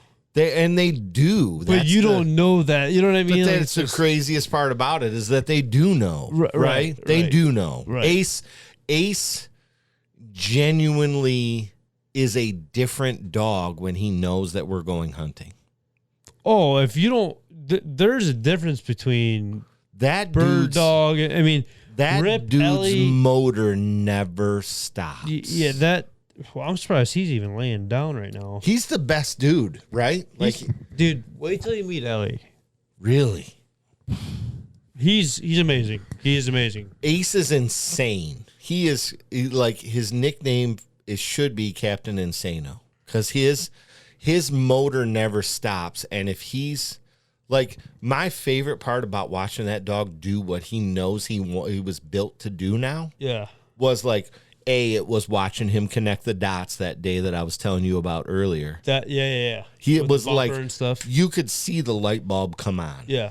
And now that he knows that that's what he's built to do, like to see his motor and to see him go is one of my favorite parts about waterfowl hunting. I don't care if I shoot 2 ducks or 10. Well, right? So that was what's funny. So after watching that show with Ellie, and I took her out there, and I sat there and I talked to her. I said, man, girl, if we don't shoot nothing, it's not a big deal. As long as I'm out here with you, hanging out, whatever, it's no big deal. Right. I hear, huh? I'm like, oh, those are really pretty close. You get it. And next thing you know, there's 5 geese that dump in there. Dump. I shot 3 out of the 5, 3 shells, three geese. And then she goes, gets the birds, whatever, brings them back. I'm like, okay, we shot some birds. Sure. Flock of mallards, like, touched the water. They just didn't do it right for me, so I didn't shoot. Right. I just let them go. They popped up out of the water. She's looking at me. What the heck's going on? It's like, right. I'm just here for the moment. Don't one like, good. Let's figure it all out. Right. Drake Mallard flies over top of us, one shot, boom. The old Migra, stone cold, killed him. Those things are naughty. Oh, dude. And I try to tell everybody how naughty they are, and they don't understand it until they shoot them. I'm convinced. After shooting them down there a couple of weeks ago for these snow geese, like, those birds were dead. We'll talk more about it after. Yeah. We'll talk more about it after. But I dropped the mallard, Drake Mallard, and I think that's all it was. 1 Drake Mallard, 3 geese. That's all it was. But that hunt alone, out of every hunt I went on this year, was my favorite hunt this year. Sure, and that's literally what waterfowl hunting is about, right? It's just taking that step back and understanding it more than... It's the appreciation for it, right? 100%. Because everybody wants to be able to post pictures of piles, right? Who cares? I don't. Some of my favorite hunts were when I shot a duck or 2, right? I have an old picture that maybe I don't even know if transferred to my new phone, but I have an old picture that I'm sure is on Facebook because it was my profile picture for a while.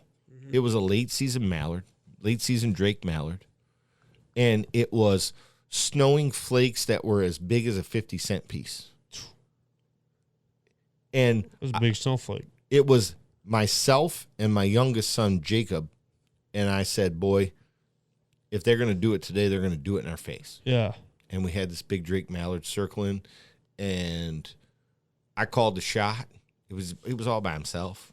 I called the shot, and he missed the first time, and I stood up and just dumped him. And he goes, oh, I think I got in my second shot. And I said, sure did. I said, child of mine, come on, man. Come on, man. You know, Dad had to pick you up. It's cool. Right. It's cool. Right. But, like,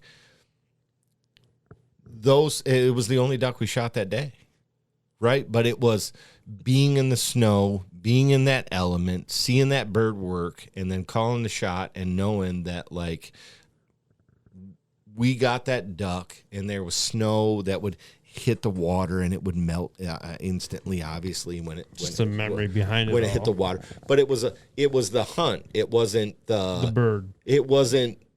I had to shoot 7 or 8 that day. We had to shoot our 8 mallards that day. Right. It was, I was hanging out with him, and we were, again, I'm a collector of memories, not money. Do you think dogs add a whole new purpose to that? Because dogs should be the purpose, in my opinion, right? Because when I'm with one, it's a completely different experience, right? Right. Yeah. I totally agree with that. Maybe that's what some people are missing out on. It's what a lot of people miss out on, right? Especially waterfowl hunters. If you've never seen a dog that knows exactly what he was built to do, right, and then does that with the energy and the passion that we have, right, I think you're missing out. Yeah, I agree with that one for sure. That might be the For me these click days, that you're missing. You know what I mean? right. For me these days, especially because I have so many waterfowl seasons under my belt, for me these days, that's what it's about. Right. It's about, even though it will never be said, especially because Caleb is who Caleb is, it's about what I know that he feels inside, knowing that he got to watch his dog do exactly what he wants his dog to do down there 2 weeks ago when we were snow goose hunting, because he was a machine. He is a machine.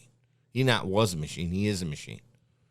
Dog lives for it. He absolutely, once that dog connected the dots, he's been a different dog, especially he's the same dog at home, right? Yeah, But for sure. When he sees us putting our shit on to go hunting, he knows exactly what we're doing that day. And Where are we going? and what he- do I need? And he cannot wait to make Caleb proud. Yeah. And that's 1,000% better with a dog than it will ever be without a dog. And I think if you don't own a bird dog, though, I guess is what I'm saying, like, you just don't get that same You will have absolutely you'll have absolutely no idea. You'll have you don't have an ability to understand how different it could be and how much more special it could be if you've never had a dog. And I think that's even why I stuck to the more of the bird hunting instead of the deer. Yeah, it's great to stay out in the tree stand, get away from everything else, but you only can get away for so long. When you get that dog out there and the work that you put in and just, I don't know, there's something that you can't even tell anybody else about. One of my favorite parts about waterfowl hunting, camaraderie about it all, whether it be snow geese, mallards, Canada geese, whatever, specks, whatever, is exactly it's that. It's the it's the camaraderie behind it, and it's the fact that I don't have to be quiet out there for 4 hours at a time, 5 hours, 6 hours, 7 hours at a time. I can have a conversation just like you and I are right now. Right. And then when one of us goes, ooh, there's some ducks right there, then we can get serious. Yeah. I don't want to be quiet all the time. Yeah. No, I feel the same way about that. Yeah. For sure. Yeah, it's one of my favorite parts about waterfowl hunting. I agree. Well, Mike, you got man. any other I'm questions done. or anything? I'm done. Well, I can't thank you enough for spending the time today. Dude, I'll do this. I would do this so regularly you'd get sick of me. I don't know if I could. I like because it. I feel like me and you can talk for hours. Hours and hours and hours. And still something new every single time. Absolutely every single time. Yeah. Yeah, it's awesome. And, I'm so grateful for the relationship that we've built over the years and, just getting to know you. I mean, been super grateful for that. Yeah. And like I said, you spending the time to drive out here, spending the afternoon with me, the night at this point. Sure. Yeah. I can't thank you enough about it all, man. I'm late. It's past my bedtime. You said you didn't have a bedtime. Well, that's true. I don't. So, yeah. Don't lie to everybody now. I'm sorry. Sorry. But no, like I said, I can't thank you enough. I can't thank you for spending the time. Well, it means everything for people to drive out here. Well, I genuinely appreciate the platform, right? Because all I've ever asked for is an opportunity to talk to people about snow geese, very specifically snow geese, and share with them how excited I get about them, right? Yeah. Because it's something, again, as a waterfowl hunter through and through, I think it's something everybody should experience. Yeah. And I will absolutely forever do my part in trying to involve as many people in that as I can. It's kind of our due diligence, right? Sure. As hunters, though, in general. Yeah, it's obviously our obligation to spread what we know about passion. It and try to get more people involved in it. Yeah, right. Yeah, it's how it sustains. And that's what's so nice about talking just to you. It's one of those things where we might not talk every day. We might not talk for a month. But we pick up right where we left off. Exactly. Yeah, I love that. I love that. So, I appreciate you, man. Yeah, of course, man. All right. But before we end it all, you want to let everybody know where to find you? I'm so disappointed by this again, but again, it really boils down to if I ever give it the attention it deserves, I could have something here. So basically, the only way to get a hold of me is either Instagram or Facebook. Send me a direct message. I've got plenty of stuff that's available, from T-shirts to hats to hoodies to whatever. But I mean, who knows what the future holds, right? Sure, and we're working on it, right? Exactly. I'm continuously working on it. You're a every human day. that has a life. You know what I mean? Like Right. you don't sit on your phone all day and you know. I'm continuously working on it every day. I'm actually meeting with a person this weekend to work on the website. Oh, nice. So yeah, Nice. there's a website coming soon. Very nice. Excuse me. It'll be mobile friendly and obviously computer friendly. But for right now, it's Facebook and Instagram. I'll be the first to admit I don't do Just much. Flipping Birds apparel. Flipping Birds Apparel. Yep. On both of them, Flipping Birds Apparel Company should come up for you real nice. I don't do much with Facebook anymore. I'm mainly on Instagram. If anybody has a hard time finding you, Just call me. We tag you in every single post, so Sure. it's Right. there. Right. So Right. So yeah, we're working on the website this weekend. Hopefully, I'll have something there pretty soon. I should have it finished this weekend, to be honest with you. And then the decoy is not far away, man. I'm super jacked to get the decoy released to the general public. Well, I'll tell you this: that again, grateful that you came in, and I am super excited for the future for you. Yeah. With all of that. And again, if you guys need any help or anything, let me know, Sure. because me and Trevor are there for you. And Well, I appreciate any way we can help. I appreciate the sport and I appreciate the platform, because this genuinely for me is a labor of love.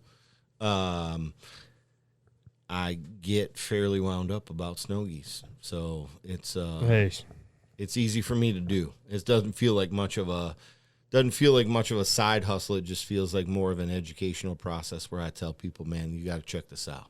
We should try to do this more, is what we should do. 100% we should, yes. We should Yes. try to do this more. Yeah, and we will. Especially with the room and everything that we got going on over in this part of town. The drive is not bad. I don't care about the drive, so I'll come over this way whenever you want. A drive like that kind of drive. I mean, it's just whatever kind of thing for even me. Like, Sure. if I got to drive over to you, it doesn't matter to me. I don't have anything over there of value. It don't matter to me though. I'm not a hard guy to please. Right. So, but I appreciate you, Mike. Yeah, man. Appreciate you too. Of course, man. Well, until next time, everybody. I appreciate everybody tuning in this week. Until next week, we'll Sounds see good. you. Appreciate you, man. Thanks, Mike.